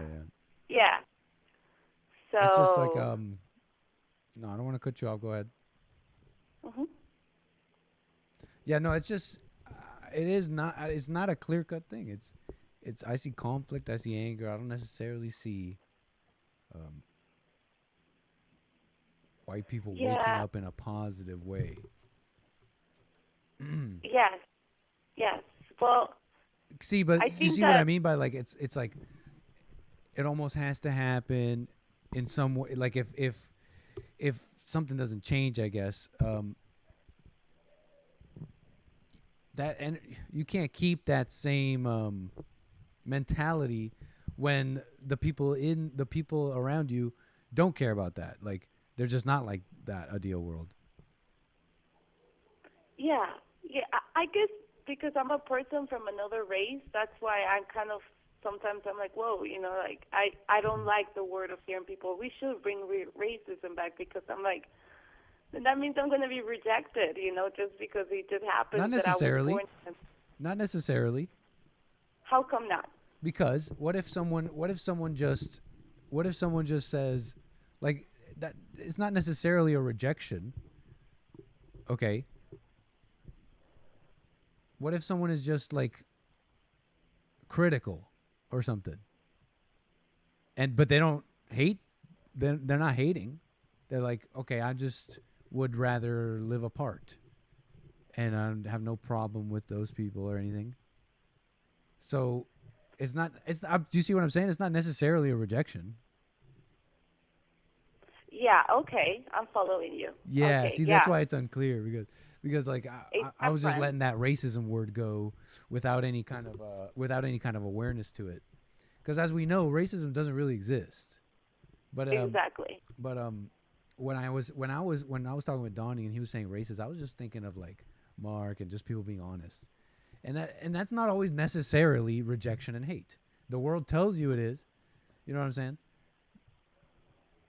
So it's really a matter of the heart and all that, like you're saying. Yes, yes. Okay. Well, that's what I was calling for. Yeah, I appreciate you making this clear, though. Yeah. I just had some questions about that. But big time. it was really nice to talk to you, Nick. I hope they have a great weekend, okay? Hey, always. Thank you so much, Flor. Call me again. God bless. Bye.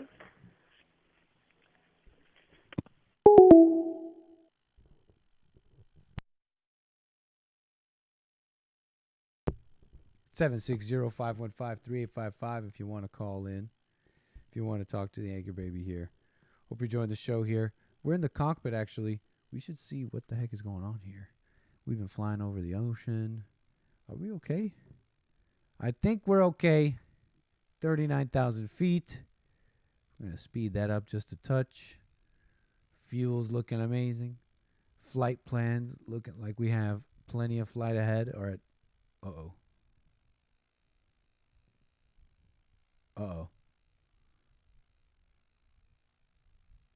We got plenty of flight ahead before we arrive to Palm Beach International. And we got another call. Hey, caller, your name and where are you calling from? 30 years ago, Jesse told Nick's mother. Go. 30 years ago, Jesse told Nick's mother to drop the anger, but she misunderstood him, and she thought he said drop the anchor. Till this day, she's still an angry lady, but at least now we got the Anchor Baby. Happy belated birthday, Anchor Baby. Thank you, sir. That was fire. That was heat, sir. Thank you, man. All aboard. I like that a lot. All aboard this Concorde. Bonjour. This is Bond Air. And if you're new to this, we don't have a stewardess with blonde hair.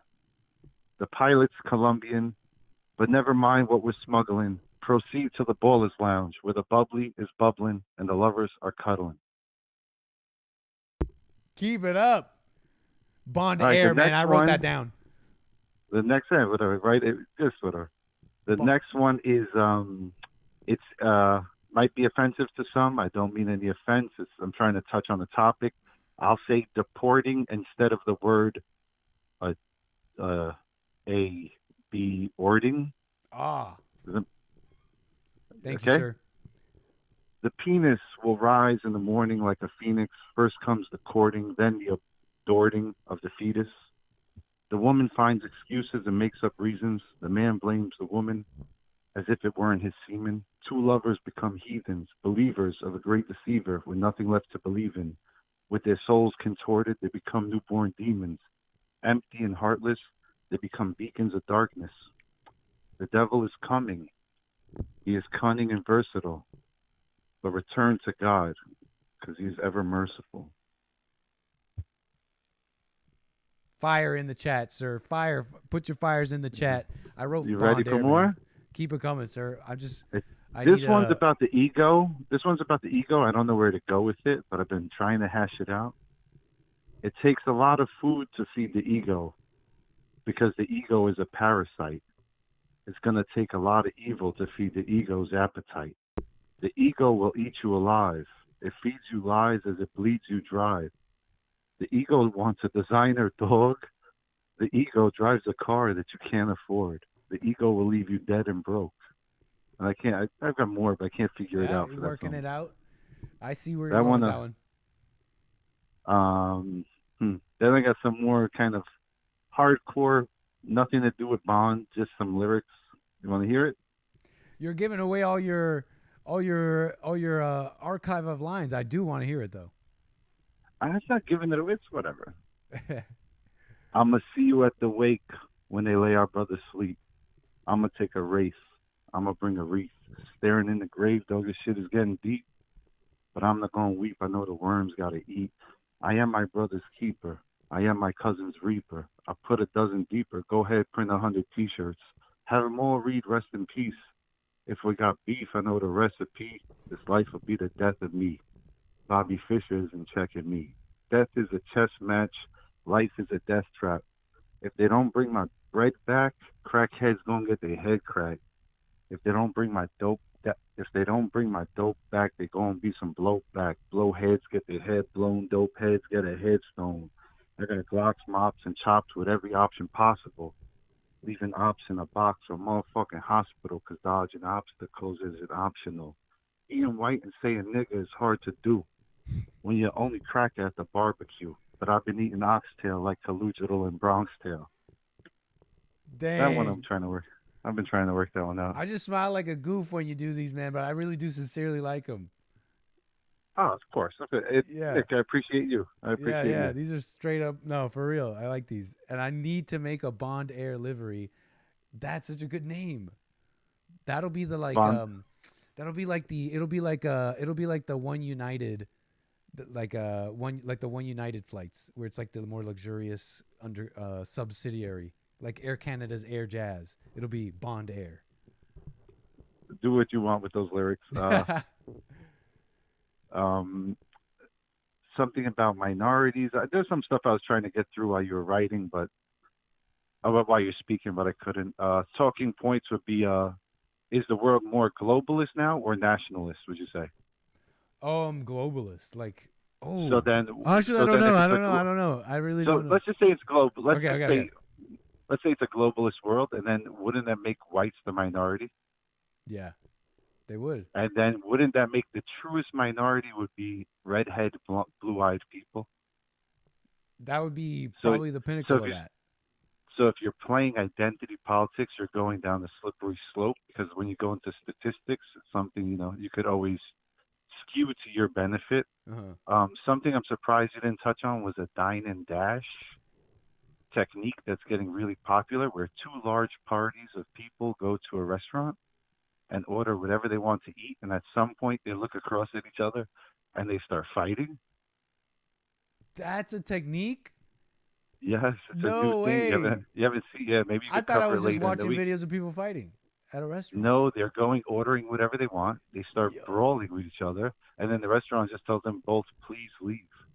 Shut up. And something I've seen. That is so diabolical and genius and wrong. It's pretty good, right? Yeah, it's pretty good. On the lyrics. Yeah. What of those things were you feeling? What are those? I like the concepts? penis poem the best. I thought that was, the way it started was good, but it's very not like, what can you do with that? It sounds kind of goofy and stupid. But it's pretty good in the sense of I'm trying to put Nugget Man on the line for the man's responsibility in abortions. Oh. I'm trying to say, because Nugget Man rides on the a lot. So I'm going to say that. So he's pro? Let's say he's against it or something in the chat, but he like rides it so hard that it makes me think like the man does play a role and he will be held accountable to some extent. If you're being a slut maker and you're getting these girls pregnant and they're going and getting abortions, don't think you had nothing to do with it. I see what you're saying, man. I can't disagree. I kind of tried to touch on that, but I couldn't really work it in. I couldn't work that message in there. If you've seen it, it wasn't there. Hey, I like that. That's interesting. See you doing the work in a sense, like trying to work out the lines. Trying to work. But you know what happens? It's like it's like because you're playing with words, they only come out in such a way that you have to take what you get. Interesting. Take what you get. That like how is that really, how creativity works? How would you say? You've spoken on this like in an interesting way before, on all this. Well, what I'm saying is for words, it's like you might have a message you want to give, and then it comes out a certain way. Like last time you said that it was like catchy. Well, it has to be. You know what I'm saying? Like it has to be in order for you to. Like, why would I say it if it like some of the stuff I said last week? I didn't say it right because I was in a rush to say it, and I heard it. I was like, oh, you didn't really hear the message. But I had a few things. It's but like I was saying, the words, they're like you have a message and then other things come out. And you just gotta take what you get and just kind of like you asked me how long does it take or something, and then realistically I couldn't say how long because I don't have an idea. And it might seem silly, like, oh, it's just rhyming words, but whatever. Did you ever freestyle? You do any of that? Freestyle, that's how I started back in the day. Oh, for real? With with people like potheads would smoke and then they rap and then. I remember I got way into it in a kitchen I worked at, and I was like, guys, we gotta do it. We gotta rap. We gotta freestyle, throw on beats, and then we would just be like silent for like the whole rush. Be like, no, you go. Oh no, no, you go. Well, eventually, we started getting in there though.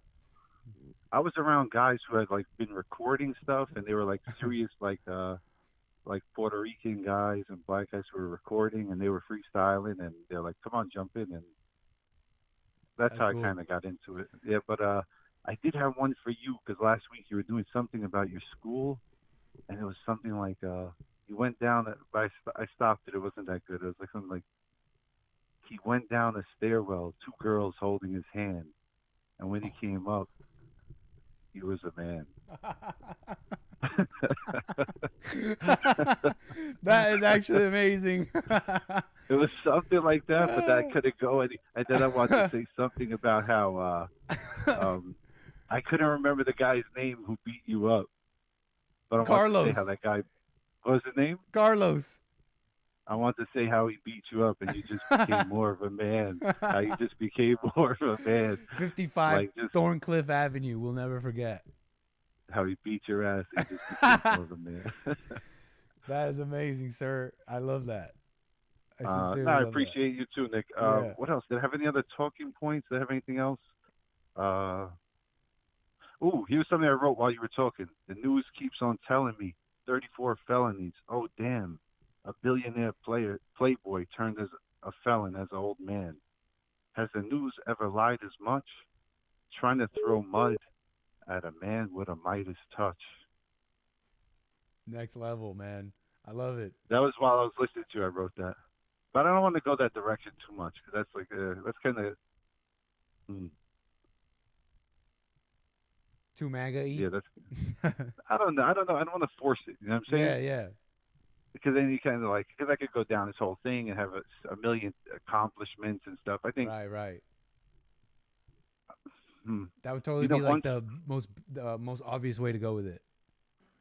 Yeah, whatever. That's just something I was listening to you talk about it, and I'm kind of exhausted with politics, and I think that's the trick they do. They make you sick of it, and you just don't want to hear it no more. That is an interesting point, sir. It's something like, you know, if your wife argues you about what are we going to eat tonight, at some point, like, I just want to eat, and that's it. Or if someone's arguing about something, you're just like, yeah, I'm done with this, whatever, right. And you just what is it, like you said, just give in. Relegate. Yeah, I had some other lyrics, but maybe I'll save them for next time. Man, thank you, man. It's always a pleasure, sir. Out of New York. Kareem, thank you, man. All right. You want to hear the same one from last time again before I go? The one that I missed? No, the one that I said last time, but I just say it again. But it's not the one that I didn't get when you said it the first time? I just said that one. I think that one I never did it to a beat, so I couldn't deliver it in like a fashion of. I think I delivered enough bars. I think so. Hit us with some bars on your way out. The one you said. So, let me see. Hold on. Let me see. Shit. Give me a second. I'm white gold, ice cold when I tap dance. I get sturdy. I get dirty like a trash can. Get down. James Brown. I'm a bad man. Bruce Wayne. Shit, I'm Bane, not Batman. I'm half man, half machine, and I'm half dead. Hardly alive. Find it hard to die like a crackhead. Big muscles, brass knuckles, and flat heads. Chain dogs, chainsaws, and pinheads. My bitch got dreads, and her pussy's a skinhead. I don't know if he dropped or if he dropped the mic, but thank you, sir. I did not drop him. Seems like I got another caller here. Who is this? Hello? Call me back in a sec here. Sorry. That was a... What a mess. Man, I don't know if he dropped the mic, but I think that was a mic drop. Man, thank you so much. 760-515-3855. We'll take calls here in a sec again. Just one moment. To creep through the back door, the typical black boy in the good old USA. Before I push rhymes like Wade, I used to want to play for the NBA. Fuck I'm doing talking about pineal gland. Ancient ways of Sumerian. Ain't nothing wrong with a righteous man. That's why I had to write this, man. For my niggas on the corner selling water to somebody daughter, fluctuating prices, man. I ain't got no gavel. I ain't trying to fight nobody battle. I just want to be free. I ain't trying to be nobody chattel. Nobody chattel. Nobody chattel. Nobody chattel. Wish I could see other Selassie. Maybe my sovereignty will still be mine. If all the gangs in the world unify, we stand a chance against the military tonight. I said we stand a chance against the military tonight. I said we stand a chance against the military tonight. Them AK clips, they extra peel. Smoking on some of that extra kill. Purple, Urkel, that Jaleel. I put that on everything. Hey, caller, your name and where you calling from? Hey, caller, your name and where you calling from? Maze. Maze, how you doing, Maze?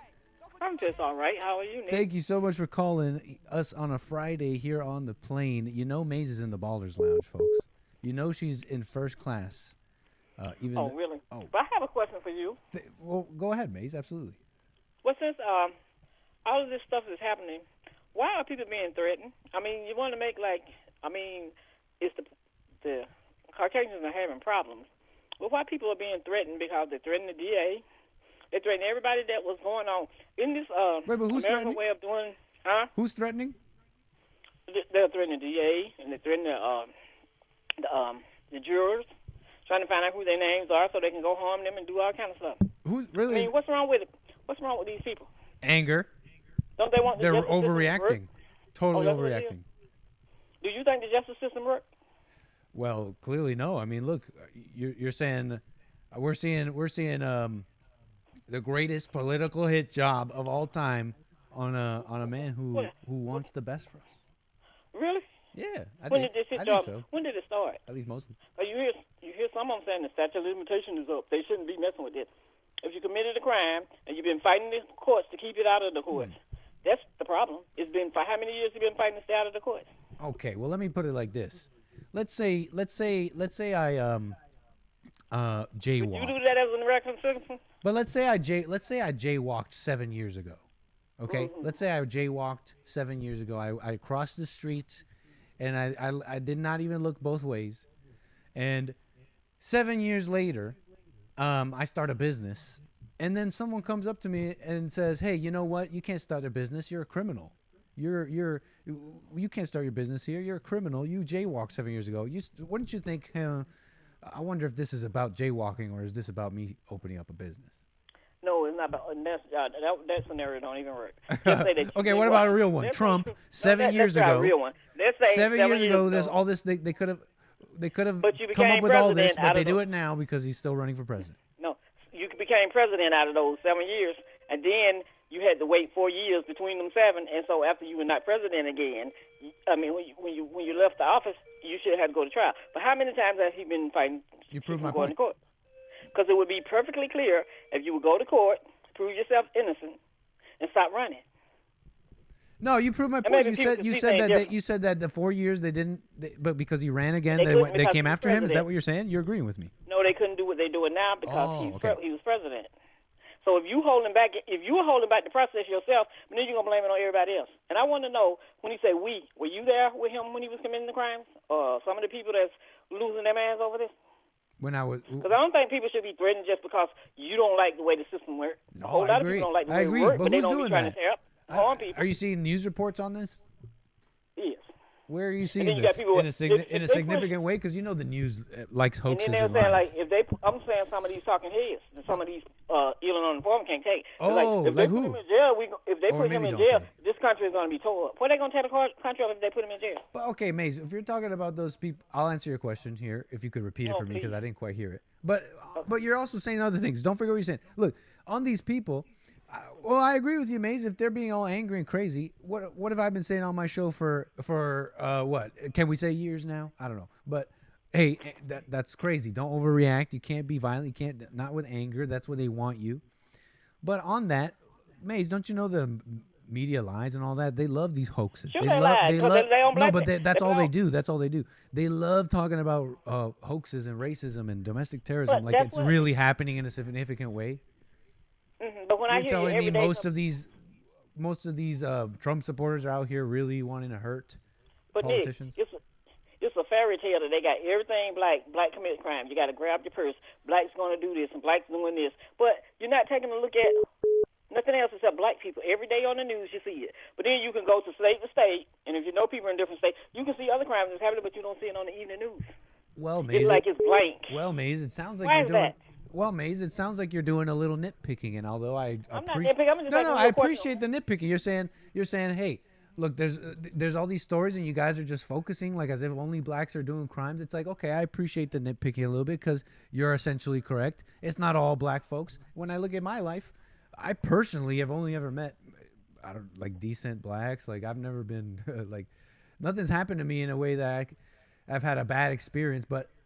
But think about the places where I've lived. Think about the places where I lived. My point being that you can't be ignorant, Maze. Come on, you can't be ignorant to you can't be ignorant to the people who are reacting to this because there is something going on, and in this case, it is out of control black crime. It's controlled by crime. Well, or you act like it's the only crime that's controlled is black people every day. I mean, No, I your didn't news say that. media. And if anyone's You're saying that, they're messing up shallow. your brain. You know what I'm saying? Your news media. See, there's too much technology out there for everybody.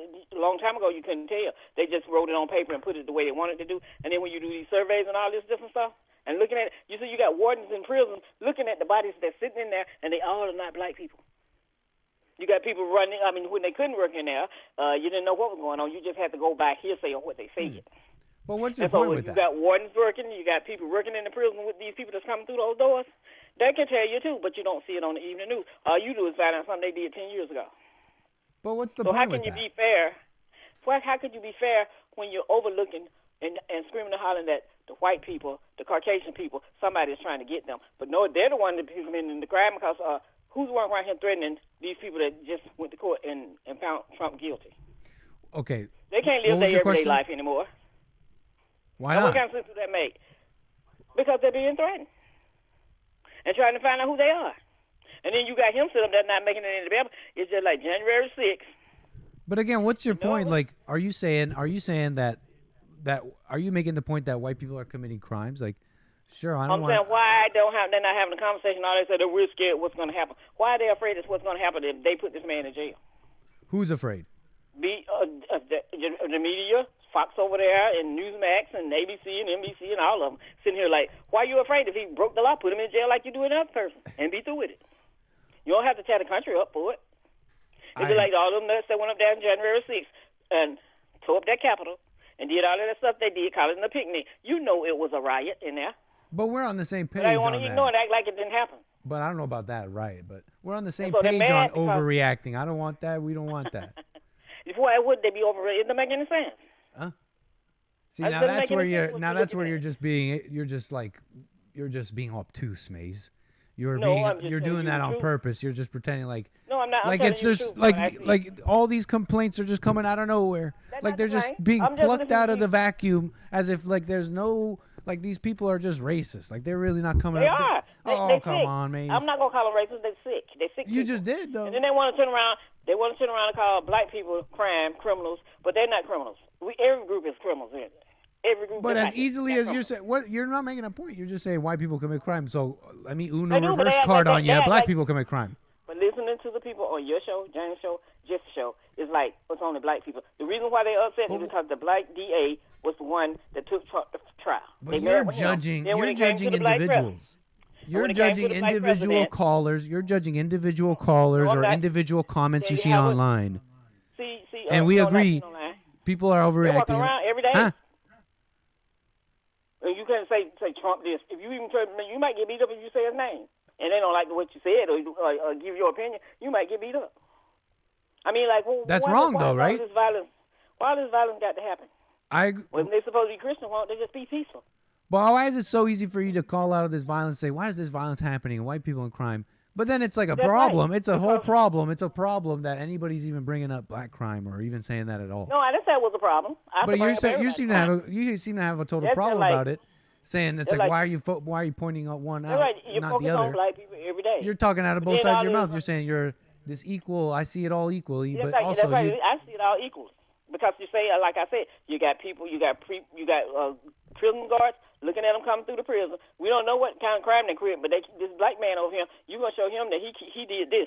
But these Caucasians sit over here in this corner, we don't know what they did. But the people in the jail know what they But did. you're judging But the individual American people. people don't know what they did. If you're hearing a caller or someone in the chat and you're seeing them overreact, they could be wrong for the overreaction, but that doesn't change the fact. That doesn't change the fact, which seems like you have a problem with, that the Bond Network will No, be I don't bringing have a up problem with it. It's just the like- reality of black crime. That doesn't change that. If you're Black calling crime is out, on if the- you're calling black out a crime is- caller for overreacting and saying, "Hey, No, blah it's blah a- blah," it's and a judging gimmick. all blacks for that, then right on, Maze, I'm with you. No, They're it's a wrong for gimmick that. that They're they wanna wrong for pull, that.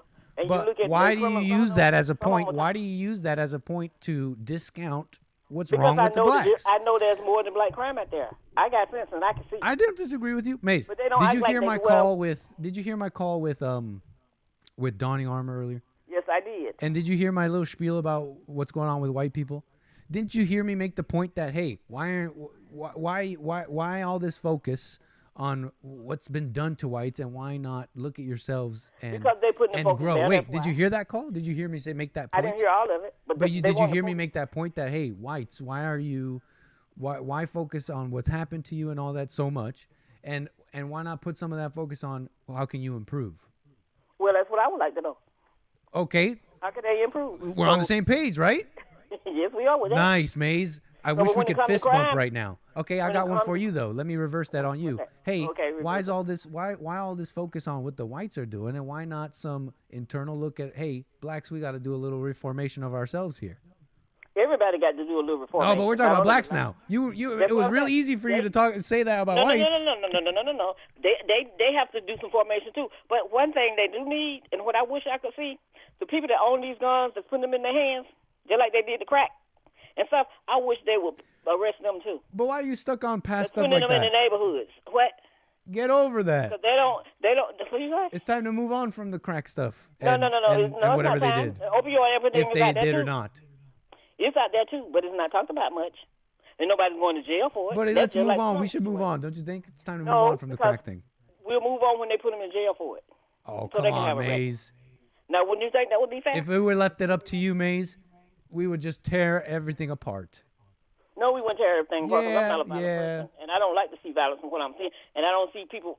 Did you see some of the people that's on your line and in your chat room? They've never been around black people anyway. Don't know nothing about black people. They want to have a conversation But about don't judge them for being ignorant. That doesn't Yeah, change well, what I'm okay. saying here. And that Well, I doesn't just supposed to get change a slack. that if you have a huge trouble with when I flipped it and said, well, what do blacks need to improve on? And suddenly that's I just well, told all you the people need same to thing. improve. And it's like, let's I just move on told from you that. need to improve That on the was a same little thing. tough. That was a little too No, it painful. wasn't. It's just the truth. And the truth hurt. That's just where it goes. So the next time you see somebody clutching their purse, I clutch my purse too. Right on, Maze. You know, it's crazy out here. For I don't want you everybody. getting hurt, and It's I crazy sincerely world wouldn't out want your there. purse getting It's a snatched. crazy So world I- out there, and it's not only black Absolutely. people. They're like, And would you agree with me, Maze, that in this crazy world there are some areas where it's mostly blacks, and even the blacks in those areas say, "Hey, you better clutch that purse. We got black people out here." no. Oh, now you're just making that. Now you're just lying. Let me tell you. See, I travel. I see places. You can go to West Virginia and find the same thing you can find in the black, as y'all call it, the ghetto. You can go to Trailer Park and find the same thing. Okay, So Maze. it's funny. So But if you don't last travel and see question. things, No, you I don't don't know disagree things. with what you just said, by the way. Mhm. But So I think like all I of said it to needs- myself, I personally have only met in my life. I've only all the people I've met in my personal life have been like decent people, like decent blacks. I'm talking about black people in my life. Well, I met decent. Okay, look. You said you met. Here's a question for you, so we can move the wheels. Okay, so you we can said, move on to somebody. You said you said all the things that maybe this or that like white people can improve on. Can you name one thing that blacks can improve on, that black people can look at themselves and improve on? And, Yes, they sure can. Stop trying repent to do of what and everybody. overcome? Stop trying to do what other people do. That's what they can improve on, and be Nice. themselves. Don't follow other And people. have pride in who they are. That's what they can do. Nice. Is that So good like not enough? follow others. That's right. Not following Have no what teachers. What? I'm sorry. No teachers. Yeah, have no teachers, like the Bible I says. understand. Really. Yeah. And then, Call and no they one might- teacher. And then we need to get You rid want of all you these want blacks to be individuals. That's what you're saying, right? They are. But if you don't know any of them and been around, you just going by what you hear and repeating What? Now you're just slandering me, Maze. I know a bunch I'm of not individual slandering you. blacks. You can't help because you haven't been I around know black plenty people. of individual blacks, and Because people like Big Bump, I don't consider them. I consider them a part of the problem. 'Cause, Oh, so now Big Bump's not an. We're like blacks are individuals. You told me you're like nope, Nick. Yes, they are not only individuals. not only are they becoming individuals, they are individuals, Nick. I say if But you Big broke Bump, the no, law- not that guy. Not that no. guy. I said if you broke the law and you a gangster, Not Big Bump. you need to go clean up the mess that you made, and that's what I think. Mm. And so you got those out there that's like Henny Penny and want to act like the black community is the worst thing that ever been out here. They're not looking for people to give them anything. They just want you to get out the way so they can survive and do what they need to do. And we're the conscious, so the conscious always got to tell the people that don't understand how to get there. Well, I'm And that's it, Nick. with that actually, and if you point those out to me, I'll stand right next to them and be like, right on, patriots. You Well, then do you need for to tell the other yourself, side- and you be and you should individuals. tell the other side I'll be they right need to next do to you, Maze. And Sincerely. stop threatening people, because this is just ridiculous. That's ridiculous. Don't be angry, So you folks. don't know what- you can't what- be what Looney Mac- overreacting. You might don't know what Looney Mac You're go out giving there just Maze all this ammo. She's absolutely correct. Look at all the ammo she has now. Stop I overreacting don't have out no there. ammo. I'm saying I live life. and I You're like charged up. You're ready. You got all the ammo because all And these you have- people are See, Nick, angry. I used It's to like think a I agree redneck- with you, Maze. Stop being angry. Can I Sorry, finish? I cut you off. Go I ahead. used to think a redneck was an evil person until I lived around one and found out that he was a good person. Right on, Maze. And I was mistakenly listening to crazy people. I don't actually listen to don't people doubt like that about anymore. you at all. What? No, I don't doubt that about that happened. So if you at don't all. travel and stay in the same spot, you're gonna keep the same mindset. Maze. That's just the way it goes. So if you're not around people, don't know nothing about, don't talk about them. But then the news, everybody can see the news in every state, even if it don't make it to the media. Have a good one, Nick. An absolute pleasure, Maze. Call me again.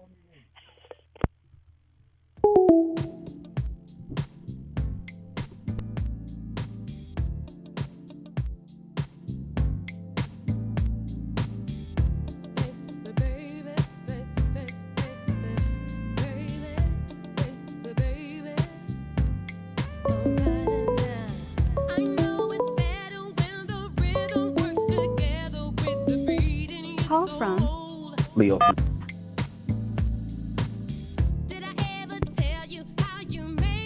Caller, I think this is Leo. How you doing, Leo? What's up, Nick? The All is anchor well, sir. baby. Thank you, sir. On the air.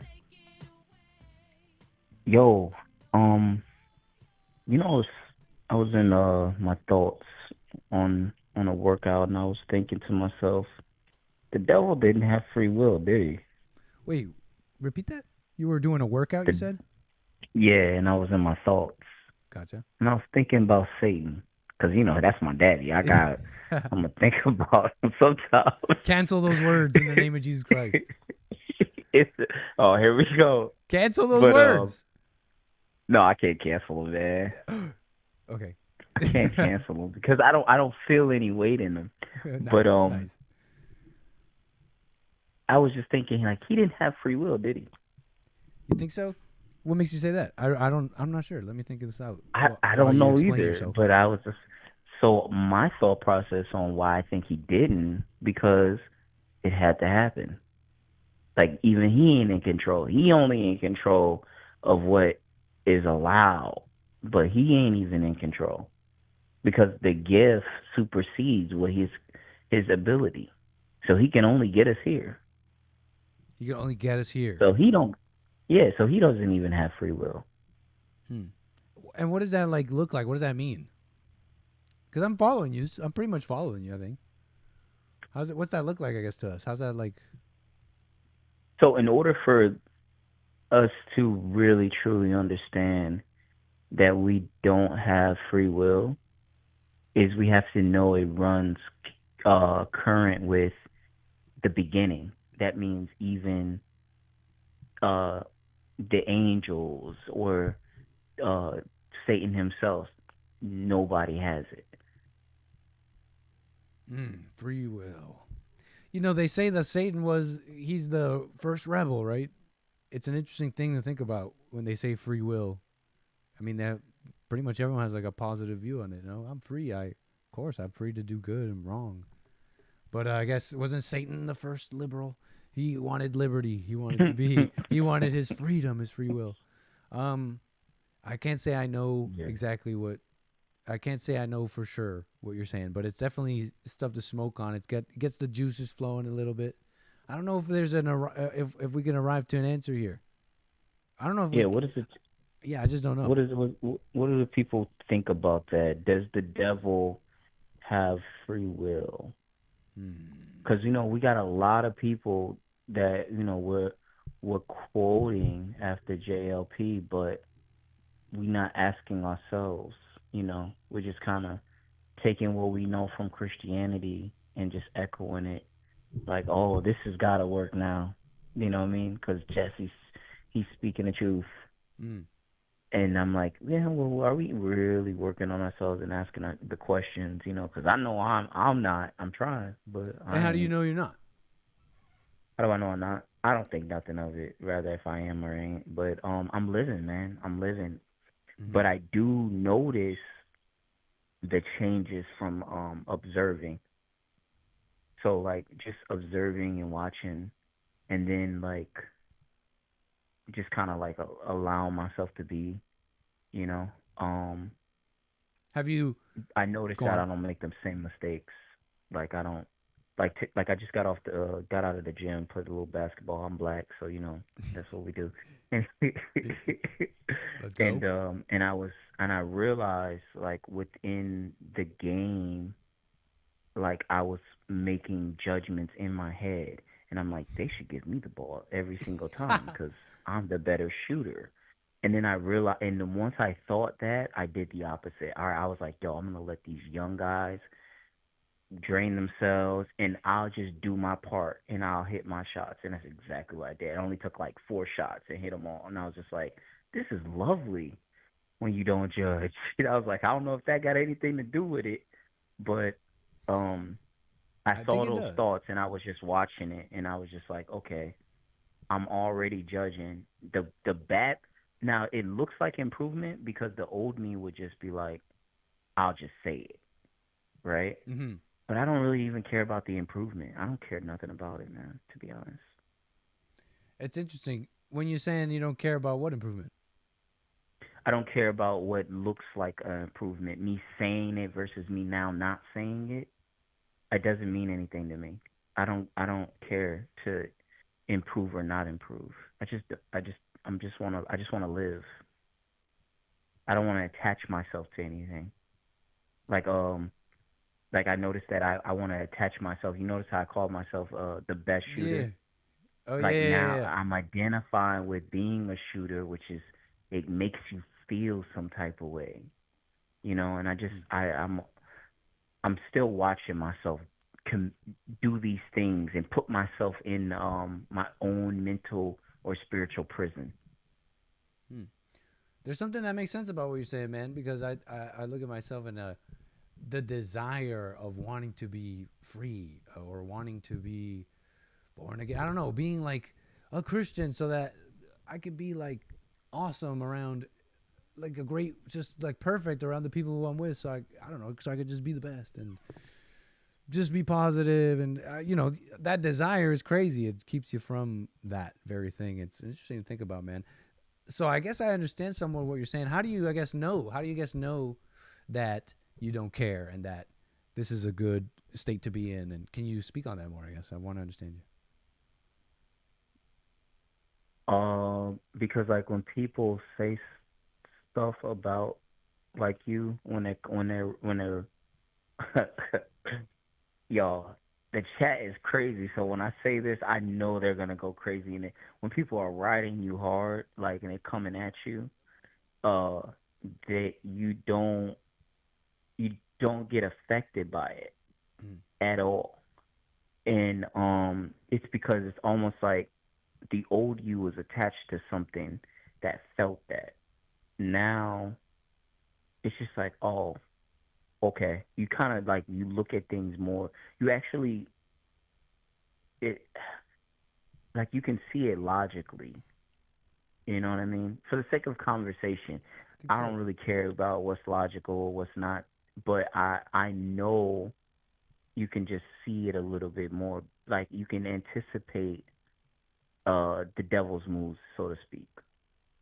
But I'm still working on it though, like, cause I don't have it down packed, because it's I love how people now are coming out the woodworks talking about they don't got anger, and I'm like, dang, that's amazing, because this is really hard, and all you can do is just work on it, and it's just like, and you know what I noticed, Nick? People think because they don't say it that it's you know, they don't flip a chair or curse somebody out, give them the finger, or they say, I'm going to pray for you, that they don't got anger. I be like, yo, those be the anger. If somebody say they going to pray for you, they got anger.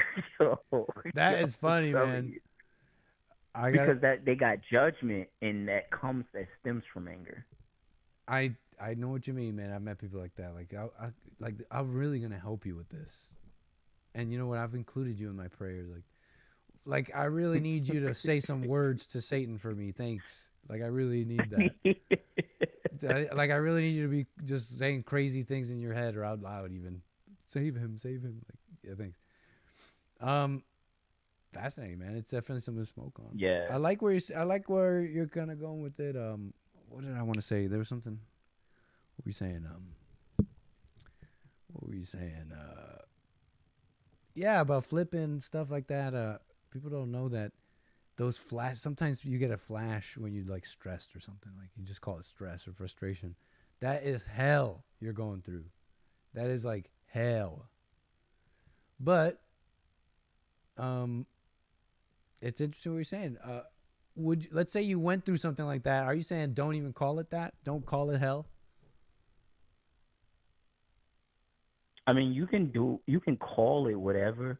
It's the identifying, to me, that I've learned from my personal experience. I can't really identify with anything. I can't identify with my job. I just work. I can't identify with. You can't identify with anything, man. Remember, I told you first time we talked, I identified by husband, and I built this image and his following.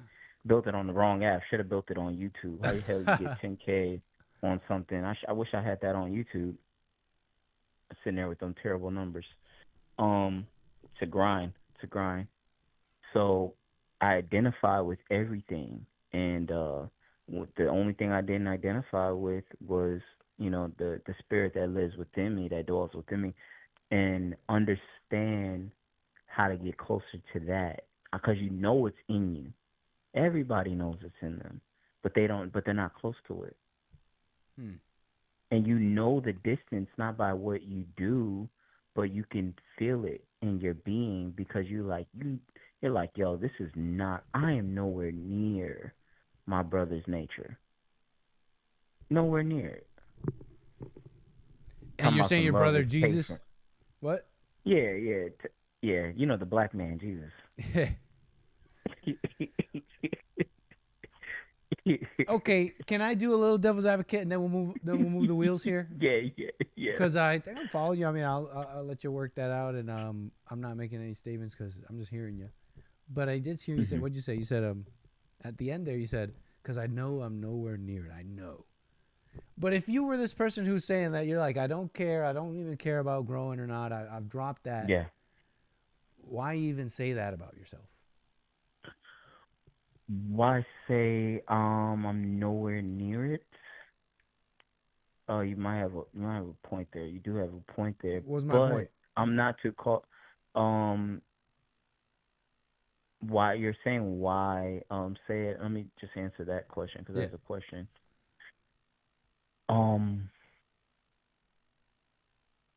You know how they say if you die today, do you know where you're going? And I would just say to that, if I die today, you know, I know that I'm from the intellectual perspective, I would say that I am a child of Satan. But from the spiritual perspective, I would say that God knows my heart. And so, which is I'm a man, a male, beta male. I'm a beta male attempting after God's heart. How are you able to have these two different views of yourself like that? Do you think God would want you to be? Because I don't attach to either or. But it sounded like you have these two different views of yourself. You have an intellectual way and a spiritual way. Yeah. Because I think that you get rid of the intellect when you're closer. And so since I know I'm still in the intellect, I see the issues in the intellect. Because the higher the intellect, the further you away. Because the intellect actually becomes, I think, the biggest root of all evil is the intellect. It keeps you the furthest away, more than anything else, I think. But you're seeing that intellect, no? Yeah, I can see it. I can see it. So how are you still so far away? Because I'm not watching everything. I'm going unconscious. Hey, man, keep working on it. I'm going unconscious. No need to go say, how's that? Why is the conclusion from that? I'm as far away. I'm just so far away. Because you forgave, right? Didn't you forgive? Yes. You forgave. You saw that the thoughts were lies. You saw that that's not you. Yep. Or am I don't want to put words in your mouth. Yep. I forgave, and I know it's not me at all. You're home, baby. And all right, Joel. And I know I feel good with the feel good message. I'm not trying to make you feel good. I'm not trying to make you feel good. I don't want you to just repeat what I just said and be like, "You're right, Nick. I am there." But I'm coming at you kind of more at like a logical way, because I have this. I relate, man. I'm the same. I relate completely, man. But we got to think about this for a second here. We got to look at ourselves for a moment and be like, why aren't we the type of guy that can just say, like, freely and with no doubt that my sins have been washed away, and not be the guy who's so easily says, yeah, I'm a sinner. Why aren't we that guy? We forgave, da-da-da. It should be a lot easier for us to say that. And I'm not asking, and that doesn't mean, with what I'm saying now, doesn't now mean you're right, Nick. Let me just start saying it. But are you following me a little bit? No, I'm following you. It should be, right because I'm relating relating to you, man. I'm like you, but it should be so much easier for us to say that. So I want to stop the like wondering of, I don't know, free will and wondering. It's like, no. I want to be the guy I want to say that, like, seriously, and that's where I want to get to. That's what I want to discover, not like the nonsense. Okay. Anyways. Since all the that last guy that left on a rap. He was black, right? No, He wasn't. he's white as day, or something. Dang. I don't know, but I'm pretty sure he's white. This is the second time today. Man, I'm a racist. I text my best friend. He got a new place that he just entered, and I saw in his Snapchat a white lady, and I was like, "Oh, is that your girl's mom?" And he was like, "No, that's the realtor." I was like, "Dang, I'm so racist." Judge. But yeah, have mercy on me, chat, because I'm black. So I'm suffering from post-traumatic slavery disorder. Yo, the comments is crazy. People was talking about Maze was eating collard greens like she was on the phone. We love Maze. She gets first class even if she doesn't super chat. I'm dead. All right, yo, let me end with my rap. All right, hit I'm us. black. All right, I'm sick of Not all the everybody a talk of rapper. relationships. People ain't understanding basic tips. They want to just sit in their complaciveness, or they want to stand strong and raise their fists. They don't believe in God. They atheists. You love the hell you're in. That's why you stayed in your craziness. You want to be the captain of a crazy ship, independent? Well, go all in, full send it. Go on ahead, I recommend it. Your life's gonna be horrendous. This ain't tennis, so I ain't going back and forth to argue with whores and beta men who can't score. Step foot in this man's war, your hand sore will stand tall. Will stand tall, cause this is the life that we asked for. Smacking the devil is like smacking the backboard. You ain't messing with this Lord, with this sword, with God and me, my mentor. Out. Mic drop. Didn't even let me play a song. He said tips. Hey, yo, pause. I'm the only one out here on the night loose. I'm the only one out here on the Big mic drop. Thank you, sir. Loved it. still light body need a race stripe. And these minerals on my body break light. And these reds on my body break light. New man coming up ahead on his own too. Is you a natural blondie like Goku? Sleeping on my belly. We are very close, folks. We're actually coming in for our final turns, our approach. I hope you've been enjoying the show. Thank you for the calls. A little patience. Just kick back a little bit as we get everything set for our landing. Show me the wisdom in your movement. Show me some wisdom in your movement. Feelings you provide, feelings you provide. I know. Feelings I know. Hey. Feelings you provide, feelings you provide. I know. Feelings I know. Feelings I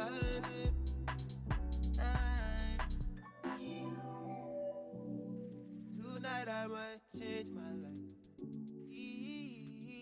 You live like I live. You couldn't live without it. Said I'd be a new best friend. But yeah, wait till they do all but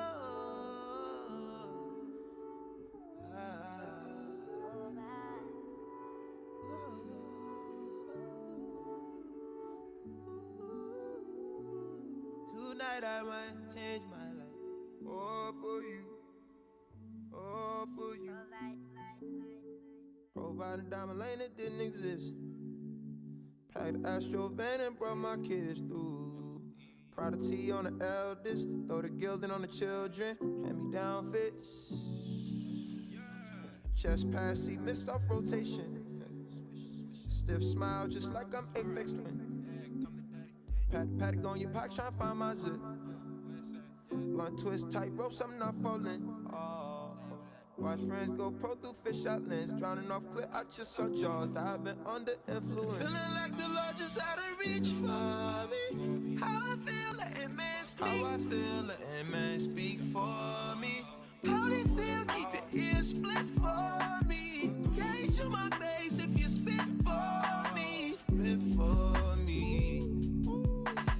Eyes low, chin, every shoegazer. Moonwalk Stanley Kubrick. You had you some birthdays, could you prove it? Show me the wisdom in your movement. Show me some wisdom in your movement. Feelings you provide, feelings you provide. I know, feelings I know.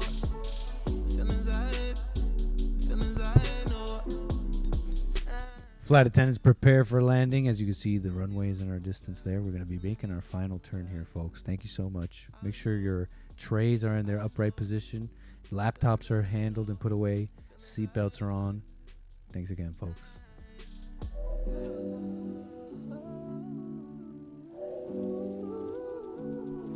Tonight I might change my life. All for you. All for you. All right.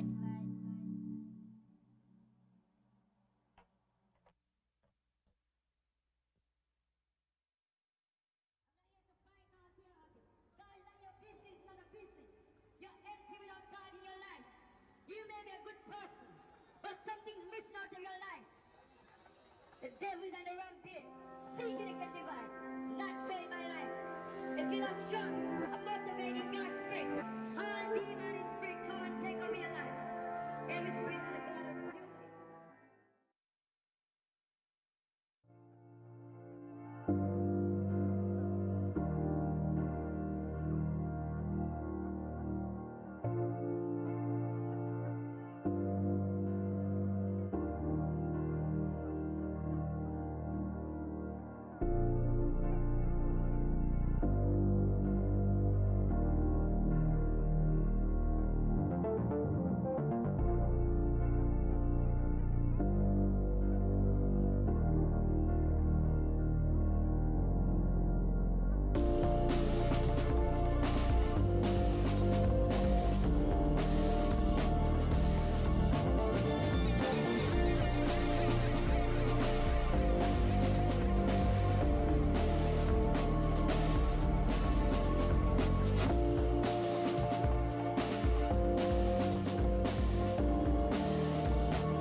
Prepare for landing.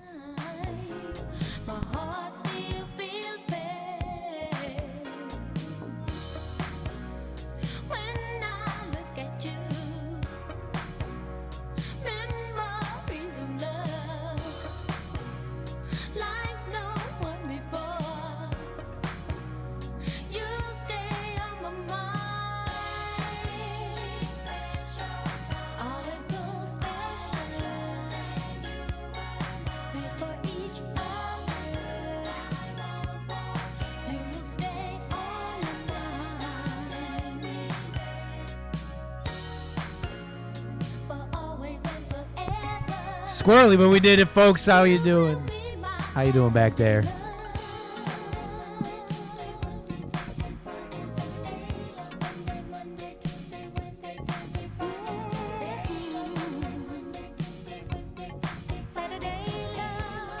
Thank you so much, folks. Your local time is 9:41 p.m. We've just touched down in Palm Beach International here in Florida. It's been an amazing flight.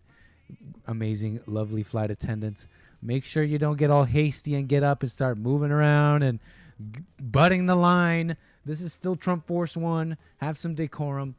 And when you're opening up those overhead compartments, be a little careful here so they don't just fall out and hit you in your head.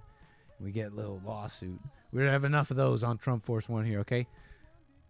And look, we appreciate your continued patronage because, you know, you have a lot of options to fly. So thank you so much for everyone that joined us today. Hope you enjoyed the show. This has been your captain, the American Anchor Baby. I hope you enjoy the rest of your Friday, your weekend. I'll be back with more stuff. Definitely Sunday. And of course Monday. But what can I say, folks? I truly appreciate it. And let's see what else here. That's it from me, folks. Take care. Enjoy the rest of your weekend. You'll see me again on this channel. Bye now.